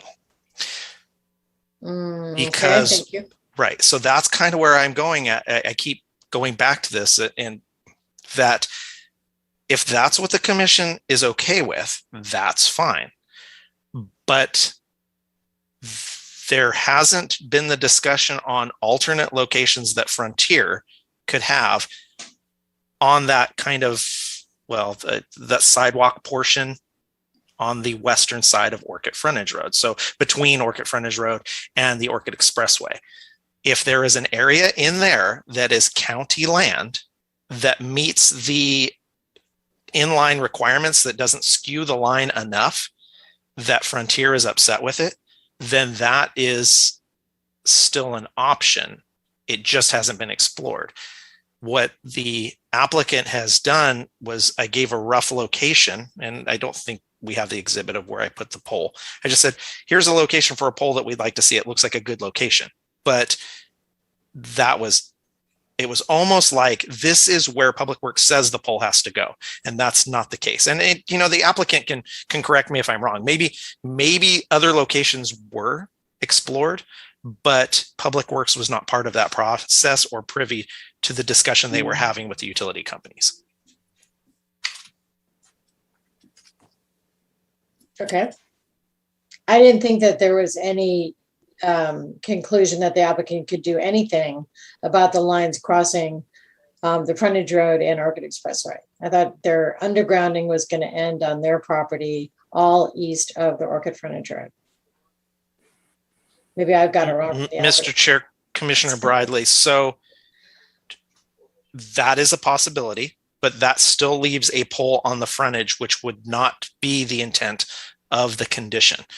So in order to meet the intent of the condition, you would want to place a new pole somewhere west of Orchid Frontage Road, still within the county right of way. So somewhere not that far over, but more on the sidewalk area or closer, somewhere that is in the county right of way that meets the requirements of the skew requirements of Frontier. So because they don't like the lines to be, they like everything in a straight fashion.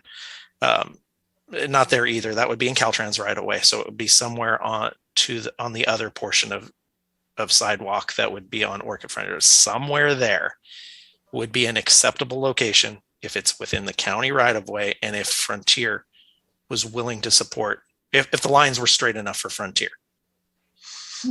Okay, thank you. Mhm. That clarifies. Commissioner Blau. Yeah, this is where I need to explain to the other three commissioners the discussions we had with county engineering and with Supervisor Nelson.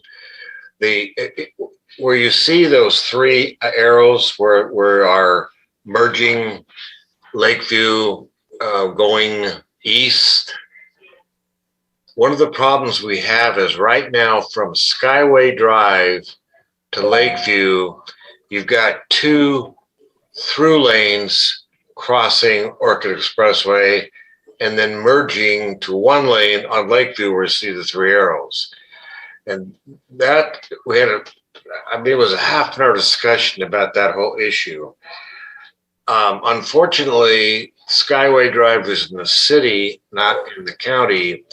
So we don't have the ability to force that change. Although I think Supervisor Nelson was going to meet with the city, idea being that we would have two left-hand turn lanes on Skyway going north on Orchid Express on 135 and two right-hand lanes on Skyway Drive going south on 135 and only one through lane. So it requires a little bit of a modification to the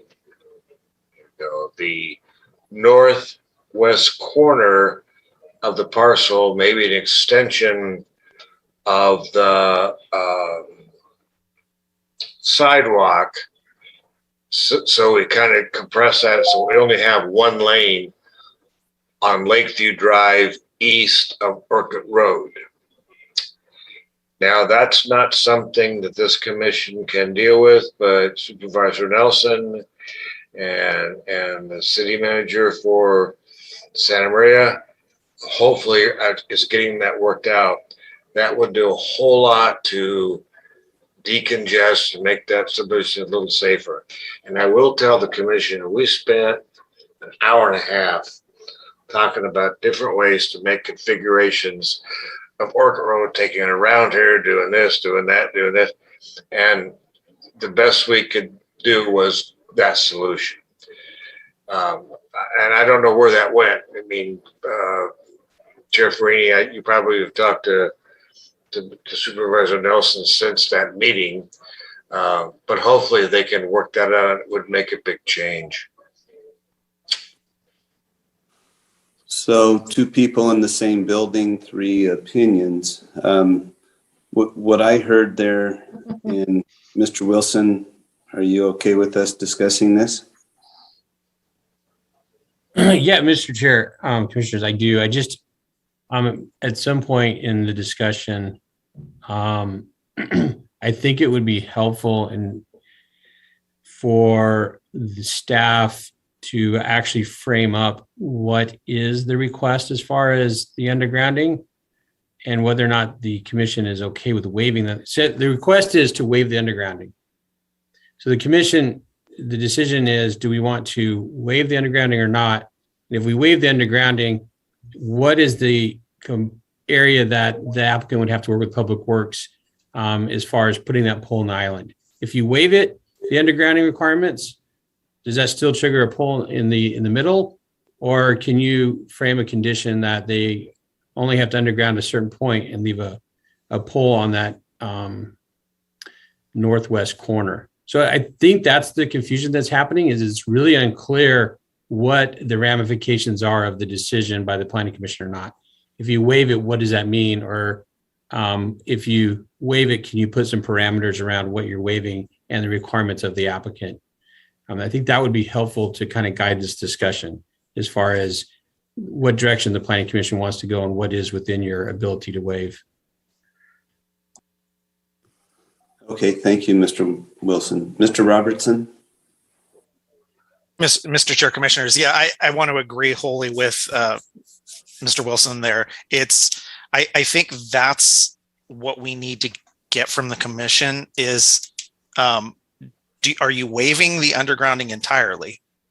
Or are we going to say, hey, you can underground and the intent is place a pole on the west side of Orchid Road if feasible?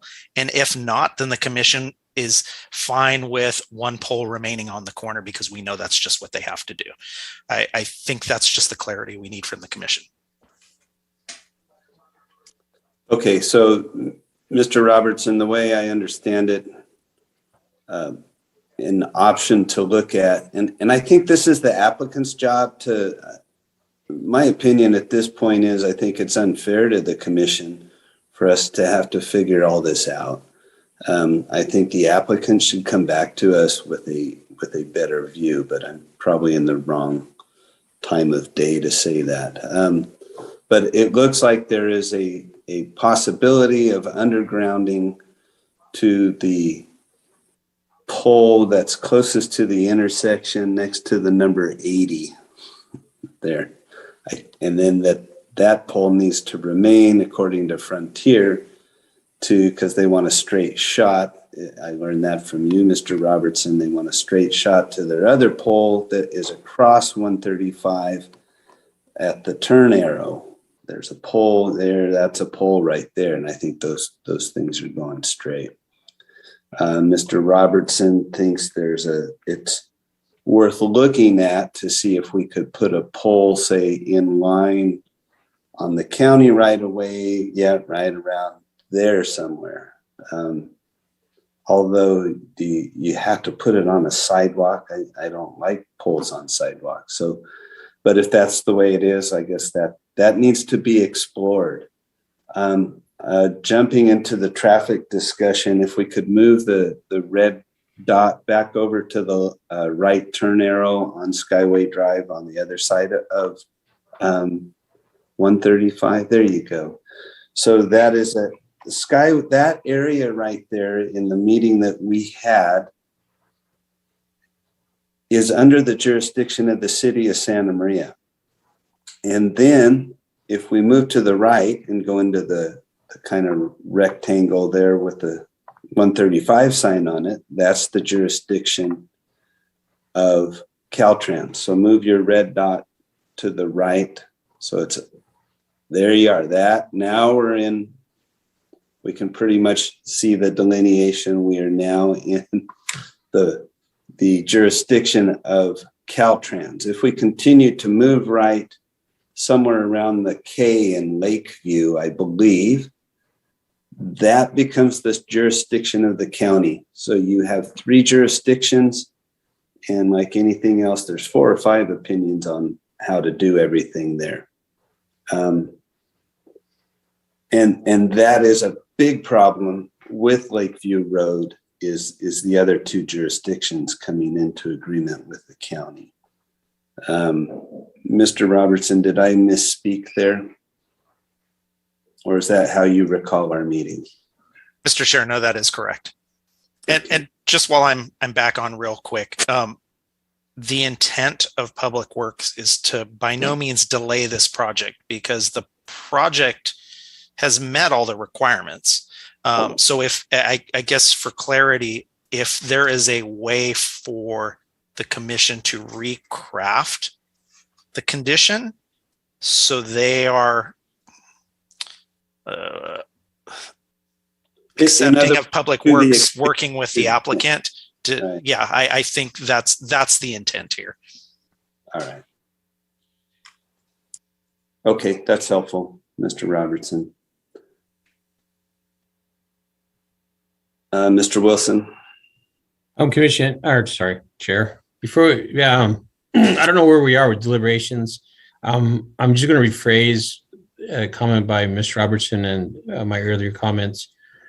Currently, as it stands, we have a letter recommending conditions to the Planning Commission. Those conditions that are currently set forth in that condition letter requires the undergrounding. If the commission wants to do something different than that, then I would recommend that we take a break and allow staff to come up with a condition that would maybe satisfy a decision by the commission to waive the undergrounding. But we do need to accept all these other conditions. So we're going to have to do some wordsmithing on accepting these conditions letters with the exception of number 2 and 3, which will be replaced by another condition. And that condition could be if the commission desires to waive the undergrounding, and then they require the applicant to work with the Public Works on placing a pole in that island. And if it's not feasible, then it would be placed on the northwest corner as described by Mr. Robertson. So that way it gives some flexibility for the applicant to work with Public Works. And then the commission doesn't have to get into the details of the undergrounding, but it allows the applicant to work with Public Works on that. So that's kind of my 2 cents on this and how we could proceed. But either way, we need to take a break to kind of flesh that out if that's what the commission's desire is today. Thank you, Mr. Wilson. Commissioner Bradley? I appreciate that this is very complicated, and I know that the fact that we've got 3 agencies affecting the next door frontage, it makes it even harder. But just to bring it back down to what our decision is, it's a request to reestablish a gas station use on this. I'm actually okay with this condition with just the clarification that the undergrounding be along county frontage. And that, I guess maybe that doesn't capture that, if they can't figure out a reasonably economical way to underground the one pole at the northwest corner of the site, by dragging it all the way over to the median that is in a county right of way, I'm okay with them not doing that. I mean, this is a tough site. It's a tough intersection. I think the land use proposed is reasonable. I think the site plan proposed is a good one. And so I'd hate to inordinately burden this one applicant with the cost of having a whole pole that has to go over to the median. That's not that important to me, but it's not my district, Commissioner Freeney and Chair. So I just, I don't want to waive the undergrounding because I think for sure they have to do the one that's in the middle of the frontage. And I guess I'm a little flexible on the one that's in the corner, but I'd be inclined to not require it if it becomes financially unreasonable. And who makes that decision? It might be that transportation staff is back in front of us in 3 months saying this is financially unreasonable. So I believe it was, it might've been Commissioner Blau, or maybe it was you, Chair Freeney, that said maybe what we have to do is continue it so that they do some preliminary design layout about what they can do and what it's going to cost. And then we make the decision on the condition. I don't know. There's another option. Commissioner Bradley, what I see right now is the power of open discussion. Mr. Wilson presented us with a concept on modifying the undergrounding of utilities language. And I think you came up with a great way to guide staff to the maximum extent feasible. Let's look at that frontage along the county. And our request would be to get it into the county median next to the Caltrans right of way.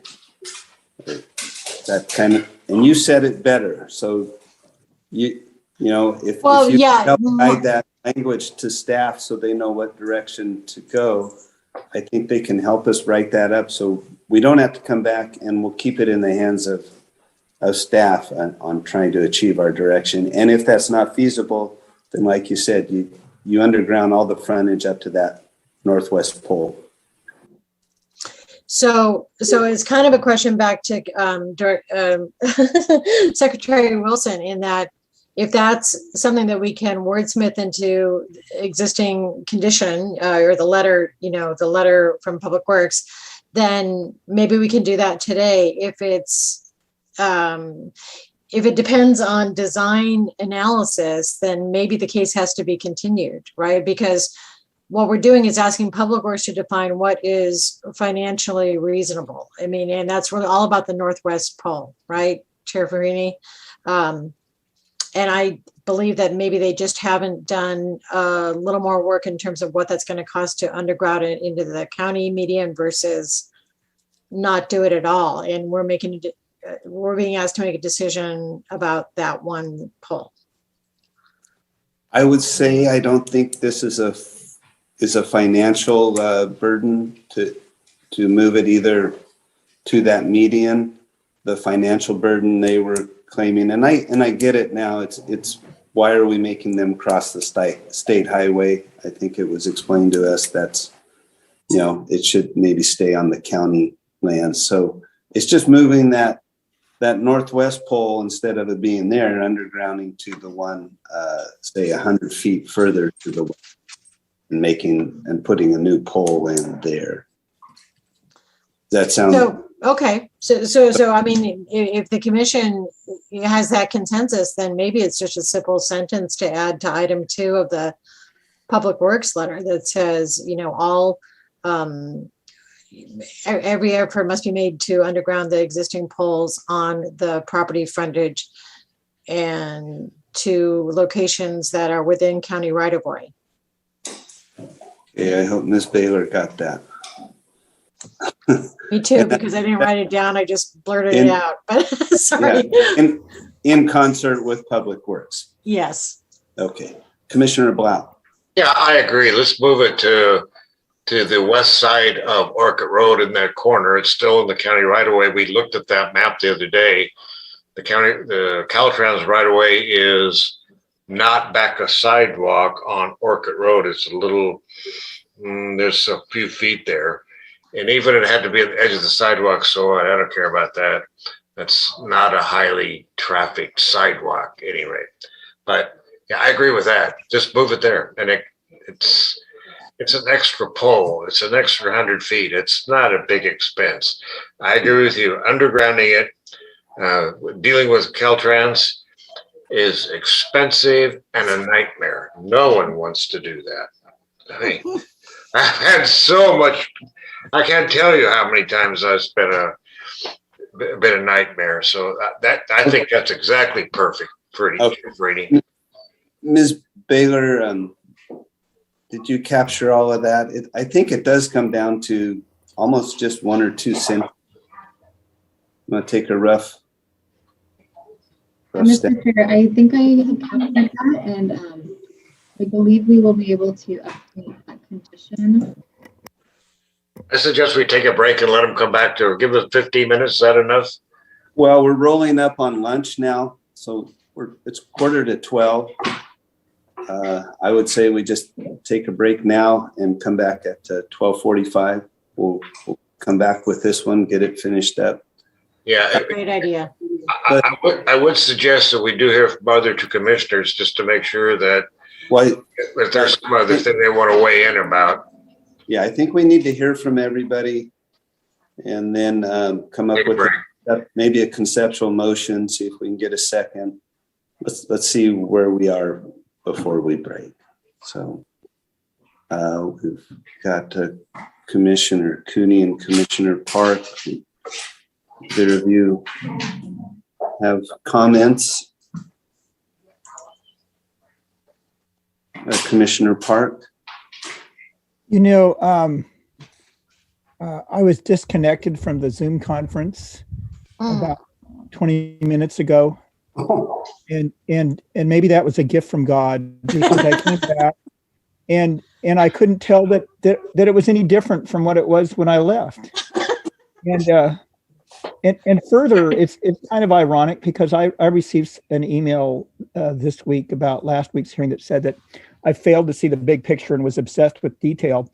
And I'm thinking, well, actually on this one, I decided about a couple of hours ago, the best thing would be to underground it all the way over to the highway, and then it could go, over the top. So that seems to be where everybody's going. Good, let's do it.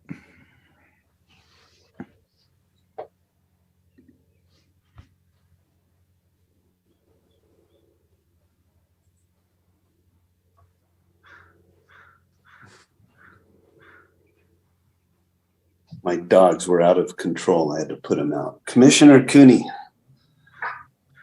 Thanks, Mr. Chair. It has been an interesting discussion. It does feel like we're in a kitchen with a big pot and people are tossing things in and out. And I'm not comfortable with the solution we've reached, but I'll be glad to see what our staff can come up with and keep going. Okay, thank you, Commissioner Cooney. Hello. Gary? I got to see the dog. Okay, so shall we break now then and come back after lunch? Yeah, Chair and Commissioners, if I could ask that we come back at either 1 or 1:10, just give staff time to take a lunch and then draft up a condition. Fair enough. Commissioner Bradley? Maybe this is, we're so close, to it. But I'm actually curious about what exactly Commissioner Cooney is uncomfortable about. I'll let Commissioner Cooney speak for himself. Yeah, I think we're going to be better off after the lunch break and have a little more focus. And I support that. I'm going to be very influenced by what my fellow commissioners decide is best for their districts. So let's just keep moving it. Okay. Let's go eat bouillabaisse, the pot with all the things being thrown into it. Oh Okay. my. All right. Thank you. Okay, we'll be back at 1:10. Thank you, everyone.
Mr. Chair, we are back on the air whenever you're ready to begin.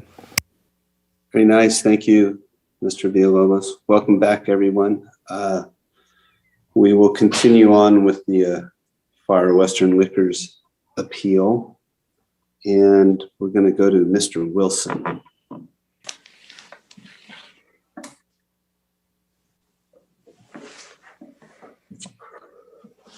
Thank you, Chair, and members of the commission.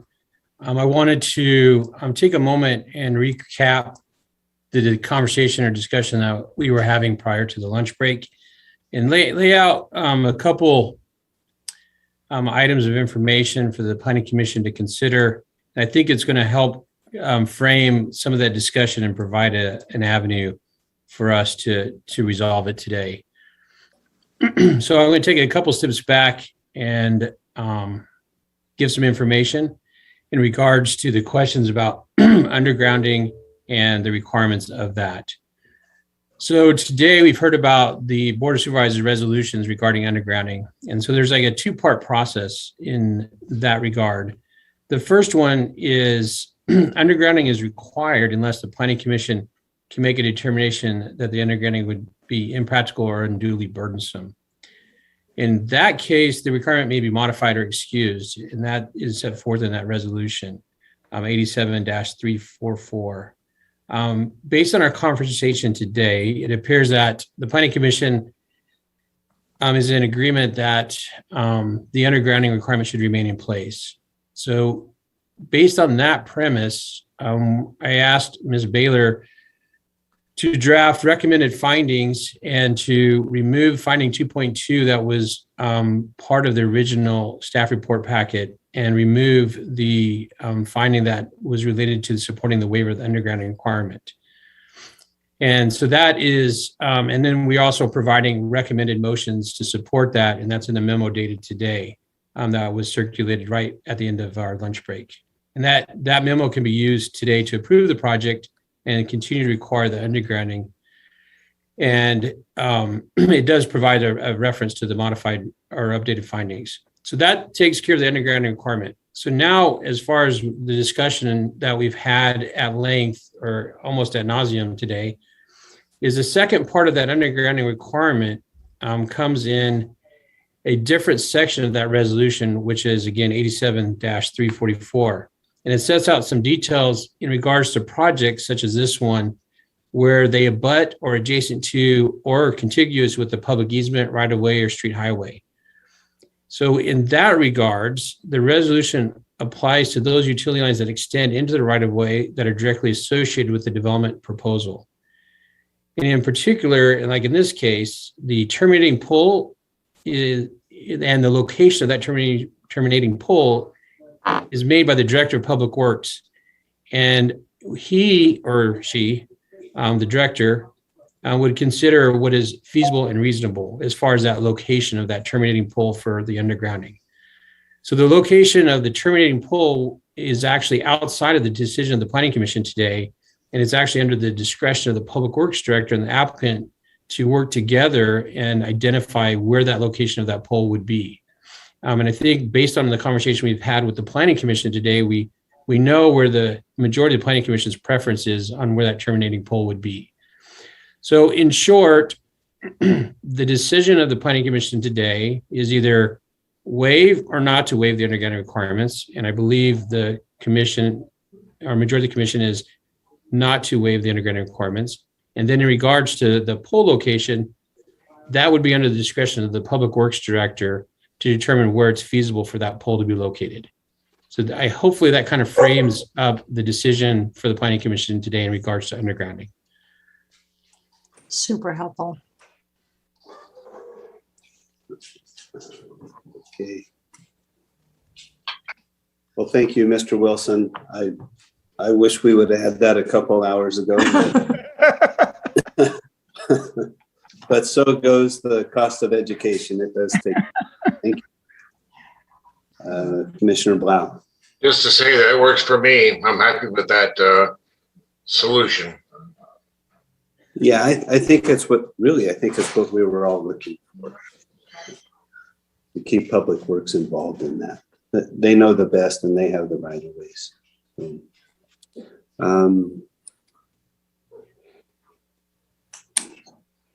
Any further discussion from the Planning Commission, or are we done with questions, and shall we move to deliberations, I guess? Okay, we'll go to deliberations. And as I just said, I really appreciate what staff came up with over lunch. It was definitely worth waiting for, and it streamlines everything we were thinking and puts the authority in the proper positions within the county. At that, I would make a motion to move forward with staff's recommendations as, I don't know, do you have those up? I have the slide that was emailed to us, but can staff put up the most recent slide that they sent? That would be it. So follow the recommendations as delineated by staff on the slide that's up before us today, including items 1 through 4. I'll second. Thank you, Commissioner Biden. Any discussion? Commissioner Blau, did you have discussion? Not discussion, but a comment. I'm the one that 2 months ago asked that this be continued because I'm sorry, it is the worst intersection that I have to deal with.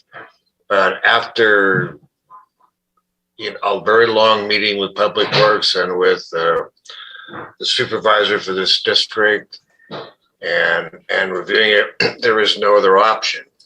I mean, for me, if I were to deny this project, it would be tantamount to a taking, which I can't ever support that. I do know there was an attempt by the 4th District Supervisor to get the county to buy this property, and there was no appetite for doing that. So it's kind of like I'm not going to be any part of the taking, given the fact they don't want to buy it. So I'm prepared to support your motion, Chair Farini, and get the project going forward.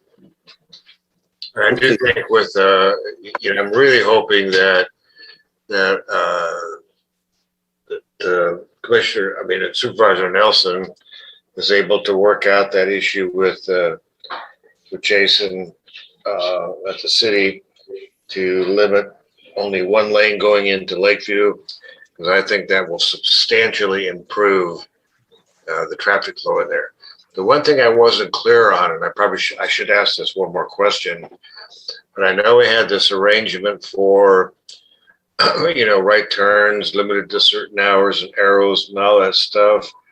And I should ask if that's still in the mix, because frankly, that's something I'm not in favor of. I mean, it's not something I'm going to die over, but I mean, the comment was earlier that, can you get a ticket for doing it? Yeah, you can, but it's going to be self-police because people honk and get angry. I'm not the least bit interested in creating any traffic situation to where we have road rage.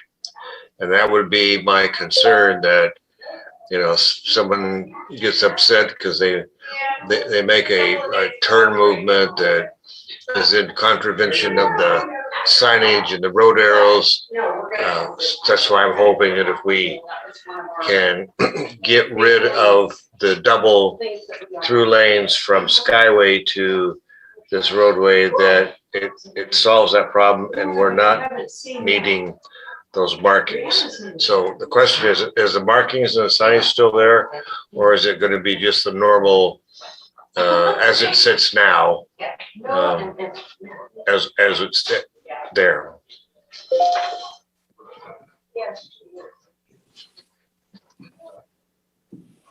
Commissioner Blau, while Ms. Baylor is looking that up and getting ready to present her answer to you, I have a little different take on that. You take what we learned today over lunch is that Public Works is intimately involved in this intersection, and they have a high level of awareness that things need to be done. And I would hate to tie their hands at this time. I would like to follow their recommendations. And as the city of Santa Maria and the state of California come together to cooperate with the county, then that's the track they're trying to get on, is to narrow that lane. But there again, I don't want to tie anybody's hands or interfere with Public Works plan for the interim until they can get that intersection issue solved with the city. And all these government things they're all delicate matters, and I don't want to put a lot of pressure on that. I'd like them to work together on it and hopefully bolster their relationships as they're all involved in that little segment of the community. Well, I agree. As I told you, it's not a hill I'm going to die on. I'd just like to know what it's going to be. Okay. Ms. Baylor, did you have an answer now? Thank you. Commissioner Blau, through the chair.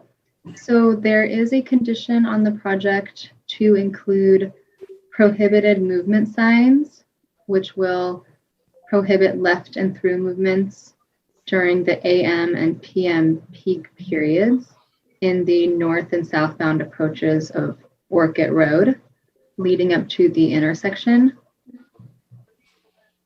And then in regard to your question about, were you also having a question about any kind of like striping or widening of the road on Lakeview?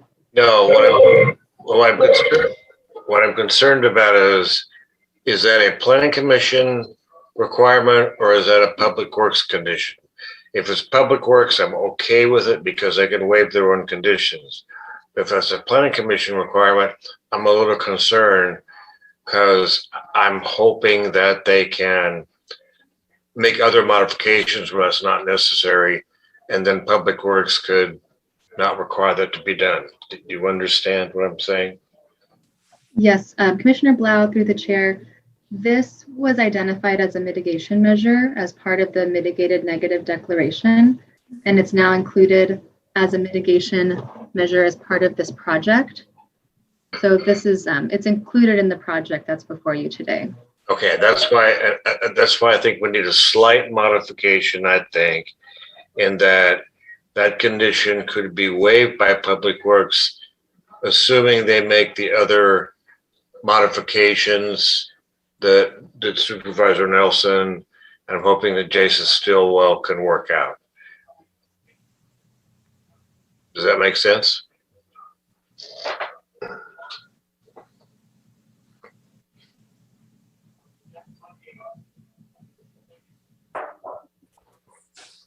So Chair Freeney and Commissioner Blau, I think that pause is that I think according to what Ms. Baylor is saying, that was actually a mitigation measure that came out of the MND. To alter that mitigation measure, we would have to actually look at if that would change the way that the mitigation measure was addressing an impact. So I would recommend not amending any mitigation measures today or directing staff to amend those. Otherwise, we're going to need a continuance or to take a break to look at that. Well, all I can tell you is that came from your Director of Public Works and the 4th District Supervisor. So, I mean, it seems to me they're the ones who would weigh in and say whether the mitigation measure was necessary or not. I don't want to hold their project up. I'm sure that it just doesn't make sense to me, to tell you the truth. If your Director of Public Works is saying that, and your supervisor is saying that that's not his preference, that if he can work out a different solution, they would prefer that. So Chair Freeney and Commissioner Blau,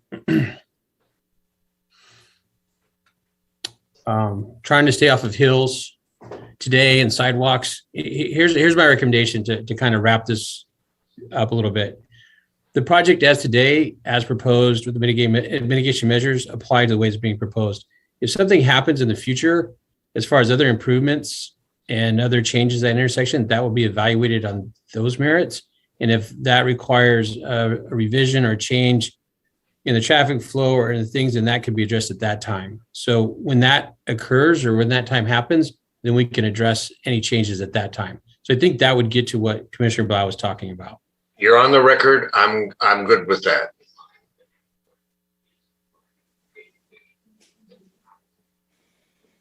Okay, Commissioner Bradley, you had your hand up earlier. It's okay. I think it's resolved. I was going to add something to that, but it's fine. I trust Public Works, and that's the way the conditions worded, and it's consistent with the environmental determination. So I'd say let's go for a vote. Okay, very good. Mr. Villalobos? Commissioner Cooney. I'm going to vote in favor of the motion. I think we ought to consider adding signs at the intersection that says no road rage to protect us all in the future. Commissioner Bradley. I'd vote aye, and I'd actually point to Commissioner Cooney to the road rage that happens coming out of Montecito Oaks onto North Jameson Lane, which is a sign that doesn't make sense, but it was put in by Public Works as a way to address public comment. So that was the example I was thinking of when Commissioner Blau was talking. But I fully support the motion, and I appreciate staff's working it through. Commissioner Park. Aye, and I'm thinking about what it must be like to live in a city of 40,000 people that isn't a city and be governed by the whole county. That's a whole nother philosophical discussion. Commissioner Blau. Aye. Chair Farini. Aye. Motion passes 5-0. Okay, very good. Thank you, Mr. Villalobos. Thank you, Ms. Baylor, for your patience and all your hard work. Great job. Thank you.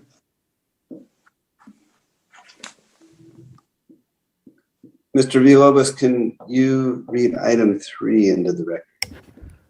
Certainly, Mr. Chair. The following is a hearing on the request of the applicant SEPV Cuyama LLC to consider case number 21 CUP 20, application filed on June 23rd, 2021. Okay, thank you. Commissioners, site visits and ex parte. Not seeing anyone. Let's move on to, let's move on to staff report. Good afternoon, Mr. Chair, members of the commission. This is John Zorovich, manager of the division. I just wanted to say thank you again. And with us today is Ms. Katie Nall. She's relatively new, about a year with us in the division. And I just wanted to give her an introduction first before she gives her presentation. Thank you. Thank you, Mr. Zorovich. Welcome, Ms. Nall. Thank you. Good afternoon, Chair Farini and members of the commission. My name is Katie Nall, and I'll be presenting the SEPV Cuyama utility scale solar photovoltaic and battery battery energy storage project. Here's an aerial view of the Cuyama Valley with the subject parcel outlined in red. The site is a vacant 20-acre parcel zoned Ag 2, located within the Cuyama Valley rural region and the Cuyama utility scale solar photovoltaic facility overlay. The site is approximately 1.9 miles south of Highway 166 and is accessed by Kirschman Road. The surrounding land uses to the north, east, and south are primarily agriculture. An existing solar facility and PG&E-owned transmission line is located directly west of the site. There is also a single-family residence to the south. These are photos of the existing conditions at the site. It is flat, and you can see the existing array in the background. These are images of the constructed Cuyama solar array site next door. The utility-scale solar general plan and ordinance amendments within the Cuyama Valley was approved by the Board of Supervisors in 2014. This allows for up to 600 acres of utility-scale solar projects within the area. The adjacent property, known as the Cuyama Solar Array Site, occupies 327 acres. Separately, the currently proposed project description was originally approved by the Board of Supervisors in 2019 under a 2017 conditional use permit and general plan amendment. The GPA allowed the subject parcel to be within the utility-scale solar overlay. The 2017 CUP expired in 2020, but the GPA did not. The project description has not changed since that 2017 application. The applicant is requesting approval of a conditional use permit to construct a solar facility to generate up to 3 megawatts of electricity for PG&E customers. The site includes a battery storage facility to store energy during peak periods of production and release it when needed. The energy produced would be routed through an underground electrical line to the existing PG&E overhead line at the northwest corner of the site. Here is a site plan of the proposed project. The panels will be constructed on steel single-axis sun tracking support structures which rotate from east to west in order to follow the sun's path throughout the day. The panels, at their highest point, would be about 9 feet above the ground. The battery cells would be located at the center of the site. And again, the PG&E connecting overhead line is at the northwest corner of the site. The battery energy storage facility would include lithium-ion battery cells stacked and housed in the containers approximately 9.5 feet tall and 40 feet long at the center of the site. The project was reviewed at the September 24th NBAR meeting. It received positive feedback and was asked to return for preliminary and final approval on consent after action by the Planning Commission. Site-specific studies include the biological report from 2018 and an updated consistency review from April 2021. Also included is an air quality and greenhouse gas report from March 2018 and a Phase 1 archaeological assessment from February of 2018. Each study was peer-reviewed by the appropriate specialist and was found to be adequate for the proposed project.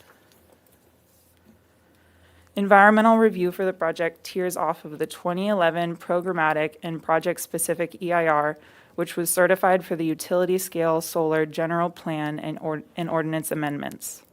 For the currently proposed project, staff prepared a subsequent document pursuant to CEQA Guidelines Section 15168. Development standards identified by the 2011 EIR were incorporated into the Land Use Development Code and applied to the project. The project complies with these standards. There are no new or unique effects associated with this project that would occur, and therefore no new mitigation measures are required. In conclusion, with the proposed conditions, the project would comply with the requirements of the Land Use Development Code and would be consistent with the County Comprehensive Plan. Your Commission's motion should include the following. Make the required findings for approval of the proposed project as specified in Attachment A of this staff report, including the CEQA findings. Consider the supplemental document together with the previously certified EIR and determine that the project is within the scope of the previous program EIR and that no subsequent EIR shall be prepared for this project. And grant approval of the project, case number 21 CUP 20, subject to the conditions included as Attachment B. This concludes my presentation, and I'm available for questions. Okay, thank you. Any questions from the commission? Nothing. Okay, let's, wait, there he is. Mr. Park, Commissioner Park. I'm just curious about something. And so the parcel size is only about 20 and a half acres. I mean, the site's 20 and a half acres, but that's the same as the parcel size, right? That's correct. And surrounding parcels, or how big are they? Are they all this kind of small relic Ag 2? Actually, no, the surrounding parcels are relatively bigger. For example, the neighboring solar site to the west is 327 acres. And then the parcels to the north and the east are also, about the same size, but for ag land. And then the parcel to the south, which contains the single-family residence, is about the same size as the subject parcel. Okay. Okay, thanks. Okay, do we have an applicant presentation? Chair and Commissioners, my name is Andrew Wong. I represent B2U Storage Solutions, which is the developer of this project. And I don't have a presentation for you because essentially this project has not changed since it was initially approved by the Planning Commission in 2018. For a number of reasons, the CUP expired, and we're simply bringing back the project at this point.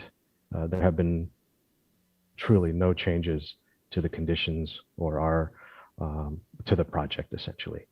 So we're just coming forth for a reapproval, should that be the case.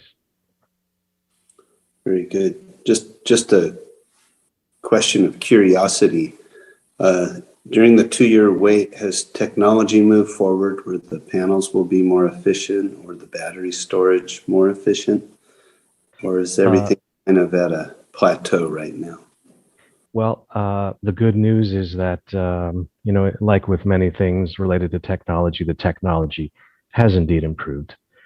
Solar cells, there's a bit of a supply chain issue in the solar world, as there is with many other areas right now. But solar cells generally they're making more power per square foot than before, and will continue to. So that's an improvement in efficiency that I think benefits all.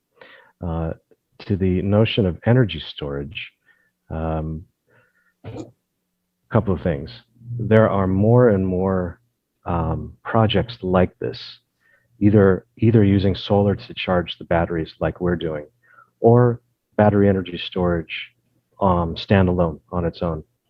And the reason for that is that California and many other states in our country have deployed, increasingly large amounts of solar, which is an intermittent resource because the sun doesn't shine at nighttime. Certainly when clouds pass over, you don't get the kind of output from the solar panels. So energy storage systems like this will smooth out and support the output of a power plant, provide grid services like regulating the frequency, being able to respond to fast changes in the load.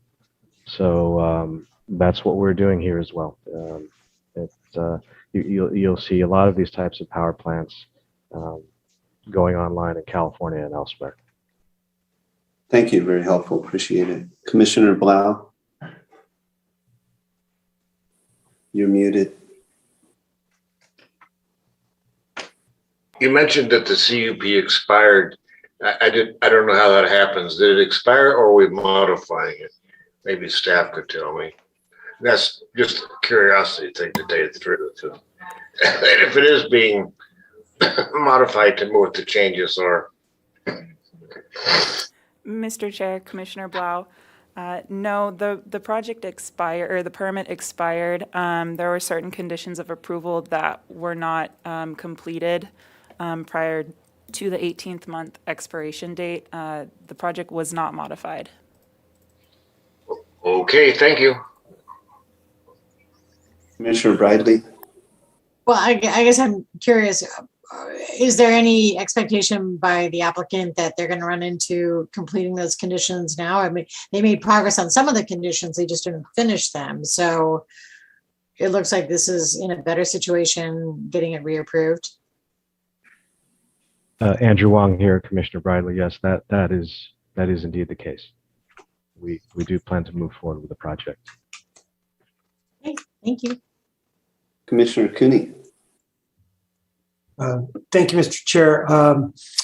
Mr. Wong is a fount of information about the technology, and I'm the exact opposite. I'm just getting used to this technology. In fact, A few months ago, the commission reviewed a battery storage project in my district, the other end of the district, next to a plant, electric plant operated by Southern Cal Edison. And I thought I understood that the battery storage benefit was that it would even out the peaks of use of electricity and lack of use. So it would store the unused energy until it was needed. This is the first time we've had a look at a project where, although it goes out of the battery storage area on the electric grid, it is coming in from another source, from the solar plant nearby. How does that work technologically? How does the energy move from the solar array to the battery storage area? Okay. What you mentioned about the use of a battery storage system to sort of even out a user's load, there's, batteries are being deployed, as they say, behind the meter at a customer site or in front of the meter, which is how we do it. We participate in the California Independent System Operators wholesale market, and we're putting power on the grid. And we do it basically in California. What you're seeing right now is a strong abundance of solar energy available during the day, which has been one thing that's helped move the price of electricity down during that part of the day. And then in the evenings, there's a swift ramp up of demand for electricity, and some nomenclature in our industry called the duck curve, because the shape of the load sort of resembles the neck of a duck. That's the common nomenclature. So that swift ramp up is really where the power demand is, and that often is occurring during times when the sun is going away. And so in our case, the batteries are being deployed just at that time to provide the energy when it's needed most. So we're storing solar energy during the time when we believe it's not actually needed on the grid, and redeploying it when it is needed. That's the general concept. Now, as to how that actually occurs, with all solar plants, solar panels produce power in DC, and the grid runs in AC. And so what happens is there's a device called inverter, and that literally converts DC power to AC power. And you'll find an inverter box on homes that have solar panels on your roof that take that DC power, convert it to AC power to offset your home use. You'll find sometimes, like in the case of the project adjacent to ours, multiple inverters that take lots and lots of DC power from lots and lots of solar panels to convert to AC. And in our case, the inverter is matched up with some other devices. And tell me if this is getting into too much detail, but they're called DC to DC converters. So they take, and batteries work on DC power as well. So there's the DC-DC converters are connected to the batteries, and the DC converters are also connected to the inverter. And so there's this flow of electricity from the solar panels to the batteries and to charge the batteries when the grid doesn't need the power. And then in the other direction, when the grid is demanding the power from the batteries is flowing through the inverter, getting converted to AC, and then going onto the grid. And it could be a combination of battery plus solar panel, depending on the time of day and how much energy we have stored and how much sun is available, quite frankly. This type of a plant is called a hybrid plant. I hope that helps your understanding. Don't worry, you're starting from a very low threshold. So everything is, I understood everything you said. And the last question related to that is, does the amount of energy stored in the batteries vary from time to time, so that sometimes the batteries have more capacity and other times less? That's right. You can think of it as a barrel of water, and that barrel of water gets filled at a certain rate, and sometimes the barrel of water is filled all the way up, and sometimes if there isn't a lot of water, there's a lack of water for some reason, you can't fill the barrel as high. In our case, that source is the sun, and sometimes the batteries will be charged to their 100% state of charge capability, and sometimes not. But it is our goal to generally try to charge them during the day and discharge them. That's the general operation. Thank you for your patience, Mr. Wong. Commissioner Park. Like the other commissioners, Mr. Wong, my questions don't really relate to controversy in this project. I don't think there is any, but I'm just curious because of what it says about the future. You know, we're in a county that's very proud of its environmental awareness, but it seems to me that we don't really have very much solar power here. And when you say we're going to see a lot more of these projects, are they projects of this size? This seems like a small array. And is that some kind of a sweet spot for an array like this and batteries? So you'd have several 20-acre sites, or is it just because this happens to be a 20-acre site that's not good for anything than raising jackrabbits or something?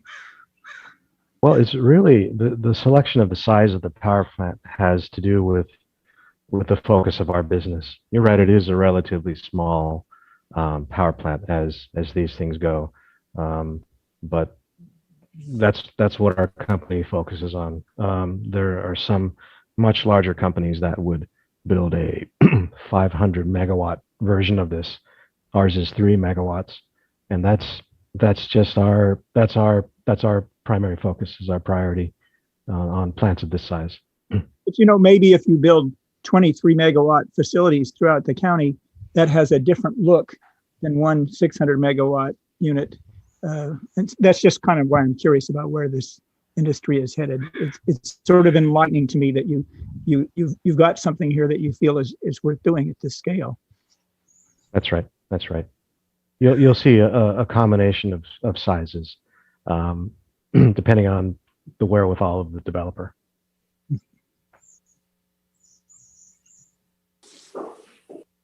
Okay, Commissioner Park and Cooney, are you done with your questions? I am, Mr. Chair. Thank you. Oh, okay. Okay, let's move on to public comment. Mr. Villalobos. Thank you, Mr. Chair. We do not have any speakers for this item. Okay, thank you. And planning staff, do you have anything to add? Mr. Chair, no, nothing more to add. Okay, that's pretty simple then. No further questions. That would be deliberation time for the commission. We did approve the project prior, and it was a good project then. Looks like a good project now. What we did gain in today's hearing is a little more education on the project and how it works. And I think batteries are needed to make this whole thing work. So I'm excited to see how this one goes. Commissioner Cooney?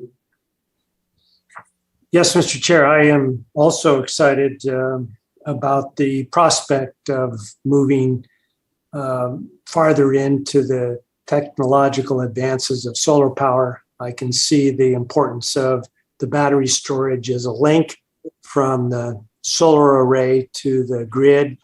And I think there's no place better for this than the Cuyama Valley. So I'm prepared to move in favor of staff's recommendations set forth in page 2 of our staff report dated today, when the commission is ready to do so. Thank you, Commissioner Cooney. Commissioner Blau? Yeah, after I get one more question answered, I'll be willing to second this.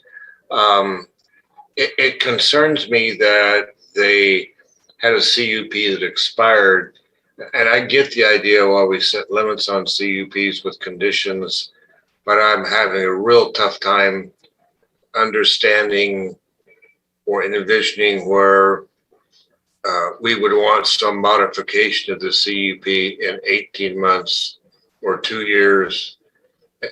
So I'm curious to know if we have the ability to extend the expiration of this CUP just to make sure that they don't get delayed in providing the project. Because I, like Commissioner Cooney, I'm becoming a huge fan of solar, and I've done now 3 big projects on my 4th one, and I just don't like to see delays. And one of the things that concerns me is, quite frankly, is that when you do a solar project, I don't care if it's on your house or a commercial one, it typically takes now almost a year to get a set of plans approved. And it can take you more than 6 months to actually get PG&E to make the connection. It's amazing to me that occurs. So before I second it, my question is, do we have the ability to have more than an 18-month expiration in the CUP? Mr. Chair, Commissioner Blau, altering the lifespan of the permit from 18 months and increasing it to something of your choosing is certainly at your discretion. The 18-month period is specified in condition number 33. If you would like to alter that condition to increase the time in which the permit lives, staff is happy to accommodate that. So my question would be to Commissioner Cooney, would you agree to a 24-month expiration as opposed to an 18-month? And if you do, I'll second it.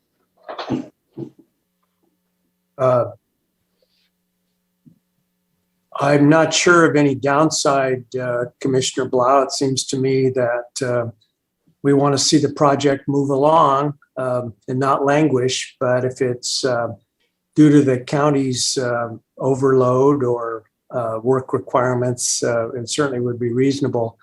I think our process is to deal with a request for extension at the time it's needed rather than up front. Mr. Wilson, could I get your input on that question? Mr. Chair and commissioners, I believe that condition is actually coming from the ordinance, and the ordinance has it required 18 months. So actually, I would not recommend amending that, because I think it's actually per the ordinance that it's 18 months, and that if they can't do it in 18 months, they have the ability to do an extension. And we would process that extension at that time if they can't meet the requirements to activate or effectuate the permit in that time frame. Well, I'm getting 2 different answers from 2 different staff people. So I will say this: if Secretary Wilson, if you think it's inappropriate for us to modify that condition, you are the director, and I would assume you have more knowledge than anybody else in the room. That being the case, and with my experience of late with how long it takes to do these solar projects, I'm just telling you that 18 months is not necessarily long enough. And it's not the county that's the problem, it's the utility company that's the problem. So if you could tell me we can't go beyond the 18 months because that's what the ordinance says, and we don't have the ability to modify it, then I'll just simply second Commissioner Cooney's motion.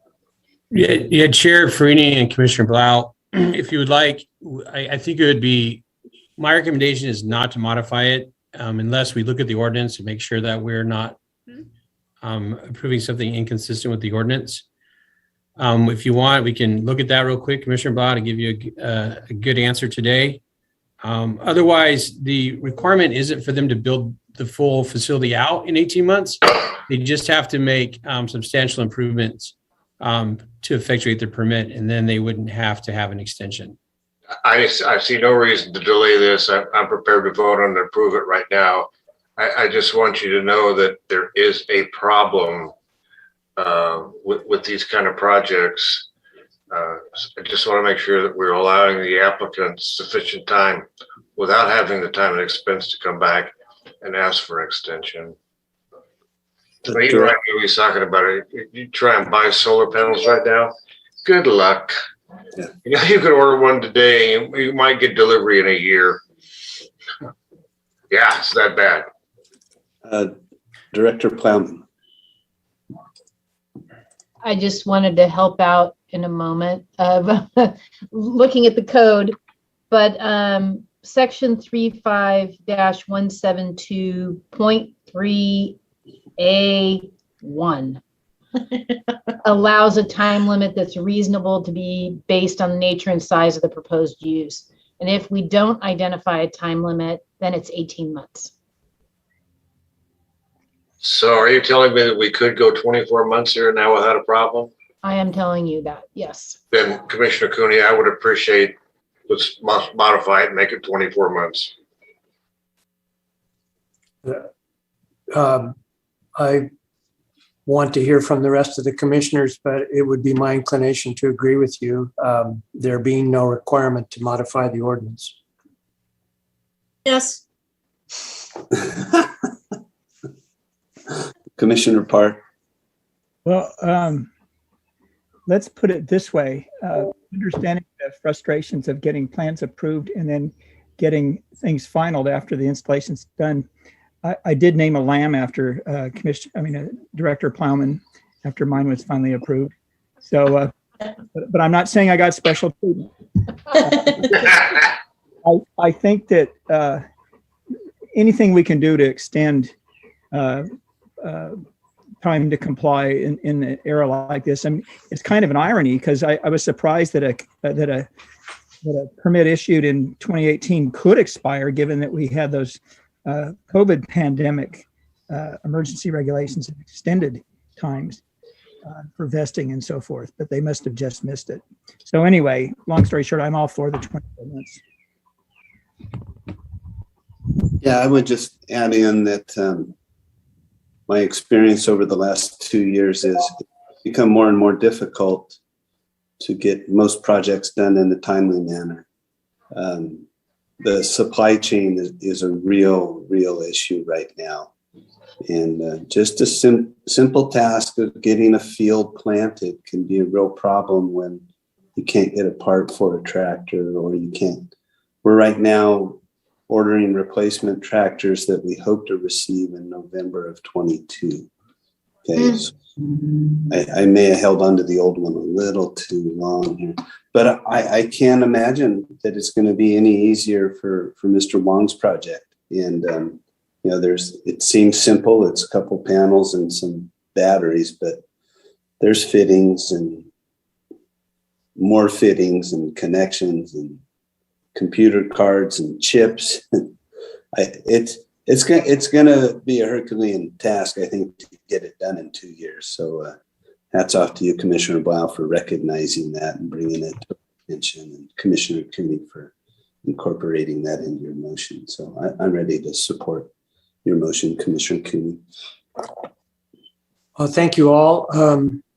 Without any further delay, I will move that we approve the recommendation of Ms. Nall, who did a great job, I think, for a first presentation to the commission, and even for an experienced presentation. The recommendation is set forth on page 2 of our staff report dated today. And my motion would be to specifically extend the life of the conditional use permit by 6 months to a total of 24 months.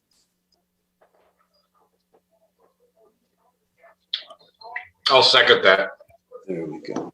Okay. Chair Farini and commissioners, just to sort of try to redeem myself in front of the commission, since we are live and it's broadcasted to the world. If we get staff to just tell us what condition that is, and if the motion maker could say specifically revise that condition to 24 months. It's condition 33. So Commissioner Cooney, if it's okay with you, if we could be specific to amend that condition to 24 months. Yes, when I was referring to the 24 months, it was with respect to condition number 33. Commissioner Blau, you still? Oh, yes, that's my second. It's still there. Okay, very good. Mr. Villalobos, roll call vote, please. Commissioner Cooney, Aye. Commissioner Bradley, Aye. Commissioner Park, Aye. Commissioner Blau, Aye. Chair Farini. Aye. Motion passes 5-0. Okay, thank you, Mr. Villalobos. Mr. Wilson, are we done? But is there puppy time left? Oh. Can we- Well, I don't want to keep staff if they Oh. don't want to be here, but. Staff would like the puppies too. Puppy time. Okay, okay, Dad. Okay. Yeah, Chair Freeney and Commissioners, we are done. We have concluded Okay. our business for the day. All right. Very good. Thank you. But wait, I have one item Oh, left on the agenda. Okay. Where is Commissioner Park? Right here. It's puppy Super Bowl time. Where's the puppies? Where are the puppies? They're about 30 feet away. Where right out to the room where my son is taking a shower. So I'm told by my wife not to take the camera over there, but that I can bring a puppy back. So I'll bring a puppy back real quick. One is fine. That'll give me my fix. There you go. And then Puppy another ball. one will show you the whole, puppy land immersion experience. I'm sorry to hold you all up. No, that's fine. We're going to see the puppy again. I was wondering if he had a puppy cam out there the first time. I think he just had his phone out there, but it was like it was a nanny cam, Yeah. just on the puppy pen. Yeah. I'm hoping to get mine this Sunday, so we'll see. Are you Oh, getting what- Are you getting one of his, Dan? Or No. I'm getting another shepherd. We lost our shepherd 3 weeks ago. Yeah. Oh, I'm sorry to hear that. Getting back on the horse. Get another one. Well, I gotta quit crying at some point in time. So Yeah. the house seems really empty. That's what I always thought. Every time it's the worst part of having a dog. And every time it happens, it feels like the house is a morgue. Just, oh, Yep. yeah. Chair, commissioners, and planning staff, I want to thank you very much for your approval today. And in addition, the additional 6 months to the expiration date. Very much appreciate the consideration, and we'll make it happen. We'll look Very for good, a Mr. tour opportunity, Mr. Wong. oh, that's a Yeah. great idea. You got it. Okay, but now you got to wait to see this little, oh my There you go. God, that is too precious. I'm hoping SBTV can zoom in on Commissioner Park's camera. That is so. Oh my God, I've got, Commissioner Park, you have to talk so we can put you in Oh, in the okay. speaker view. Oh, Look at that. little thing. Daisy, and she's 10 times larger than she was 5 weeks ago. And we'll grow another 10 to 12 times as much in a year. Wow. Very How old are they now? They're exactly 5 weeks today. Oh my gosh, so they've got another 3 at least before they go anywhere, huh? Yeah, they'll hang around probably another 5 to 7 weeks.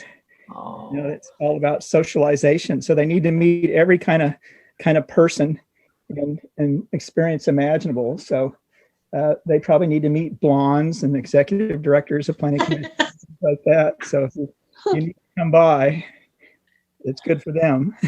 I think that Director Plowman and I might have a road trip planned soon because that is Completely. just too attractive. Yeah. Well, thank you. That is one adorable ball of fur. Yeah. Thanks, John. See you next week. All right. See you Bye. guys. Thank you, John. Take for sharing. care. Bye.